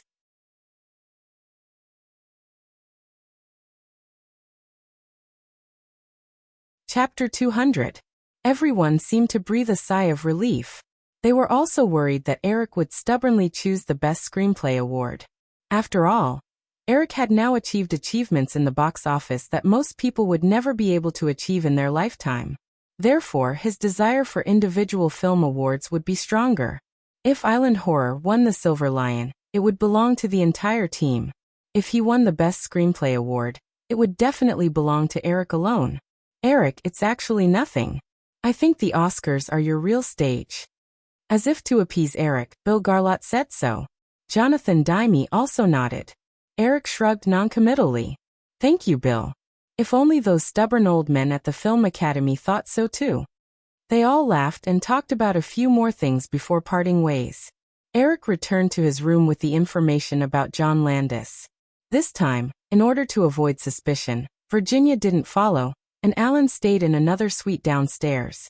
There were still a few hours before night fell in Venice, and it was still morning in the eastern United States. Therefore, although he had spent more than 10 hours on the plane, Eric did not feel tired at all. After reading the information about John Landis, Eric stayed in his room until 7 o'clock in the evening. He changed his clothes and went out alone. The agreed place was in a restaurant near the boutique hotel. Eric did not need anyone to guide him, and he did not bring a female companion. Virginia was the heroine of island horror. Under such circumstances, if she was seen eating with the judges, it would definitely cause bad rumors. In comparison, Eric's identity was less of a concern. There were not many people who could recognize him here. John Landis was about 40 years old. He wore a pair of black-rimmed glasses, a big nose, and a full beard. He looked like a standard Jew. Another Jew. Eric sighed in his heart. According to the information, John Landis and Steven Spielberg were good friends, and the two of them had made cameo appearances in each other's films. Moreover, John Landis was a director who became famous around the same time as Spielberg. In 1975, Spielberg became a top director in Hollywood with Jaws, and 3 years later, John Landis' Animal House earned more than $100 million at the box office. Coincidentally, both of them became famous at the age of 28. However, according to Eric's analysis, John Landis's career as a director began to decline in the 90s. Therefore, Eric did not have much of an impression of this director in his previous life. In the restaurant, John Landis ordered and watched with interest as Eric communicated with the blonde waitress who happened to speak English. After the waitress left with the menu, John Landis said, "Eric, you're very familiar with Italian food." Eric smiled and explained, "My father used to be an Italian chef." Oh. John Landis nodded and did not continue the topic. Obviously, he was not completely ignorant of Eric and knew that Eric's father had passed away. While waiting for the dishes to be served, Eric and John Landis began to chat. Of course, the topic was still movies. The reason why I find it strange is not because of the variety of your movie styles, but because your movies with different styles have achieved box office success. That's the most difficult thing to understand. You know, I've tried all kinds of movies, but the few movies that did well at the box office were all satirical comedies. Even Steven has been trying to break through for so many years, but his most successful movies are only sci-fi movies like Jaws, E.T., and so on. Eric said, "That doesn't mean anything, John. Maybe I'm just lucky. I've only directed a few movies so far. When I make a few more, I'll definitely encounter failures. By then, I'll realize what I'm best at." John Landis listened to Eric's words and thought for a while. Suddenly, he shook his head and said, "It's different. You give me a very different feeling. Eric, can you tell me where you learned how to make movies? I'm very curious. After all, at your age, even a simple movie like Home Alone wouldn't be easy to make. From the time I entered the industry to the time I made my first movie, it took me several years to accumulate experience." Of course, Eric couldn't say that he had accumulated it in his previous life. He could only say, "Actually, I was lucky. I wrote the script for Home Alone. And then I was lucky enough to find a very good team. I only needed to say what effect I wanted, and they helped me create it. If I hadn't met them, perhaps Home Alone would not have existed." John Landis did not doubt Eric's words. Normally, Eric's personal experience could only be attributed to his good luck. "I've watched Home Alone several times. That Stuart Runkle, right? The little guy is really good. If there's a chance." "Forget it, I'd better not." Eric knew why John Landis said this from the information he had read before. 7 years ago, when he was making a movie, several actors died because of an accident, including 2 underage actors. If there were no underage actors, it would have been a very simple accident on set. After all, many such accidents happened in Hollywood every year. However, because of the 2 children, he was dragged into a lawsuit for 6 years. It was not until last year that he completely got out of the lawsuit. Therefore, it was not difficult to understand why John Landis was afraid of the underage actors. John, actually, you don't have to worry too much. That incident is in the past, isn't it? Moreover, it was really just a sad accident. John Landis took a sip of red wine and said in a low voice, "But they insisted that I was guilty of manslaughter. This is too much. I'm just a producer. I wasn't even present when the accident happened. I apologized to the public and made enough compensation, but some people just wouldn't let it go. It took me a full 6 years to get out of it. For a while, I even wanted to escape abroad like Roman Polanski. I don't want to go to jail." Eric remembered the incident mentioned in the information, and gradually sensed something else from John Landis's tone. Whether or not Roman Polanski was set up, he deserved it. After all, he was caught red-handed violating minors. However, the incident with John Landis was full of conspiracy. Perhaps someone wanted to destroy him. If a competitor fell, a large portion of the box office would be freed up. After all, although John Landis was not as famous as Spielberg, 2 of his movies in the past few years had exceeded 100 million at the box office. Some of his other movies had also done well. Thinking of this, Eric could not help but feel a chill in his heart. John Landis was Jewish. There must be a whole circle of Jews in Hollywood who would support him. Such a person could be set up and dragged into a lawsuit for 6 years, let alone himself. He was now alone in Hollywood.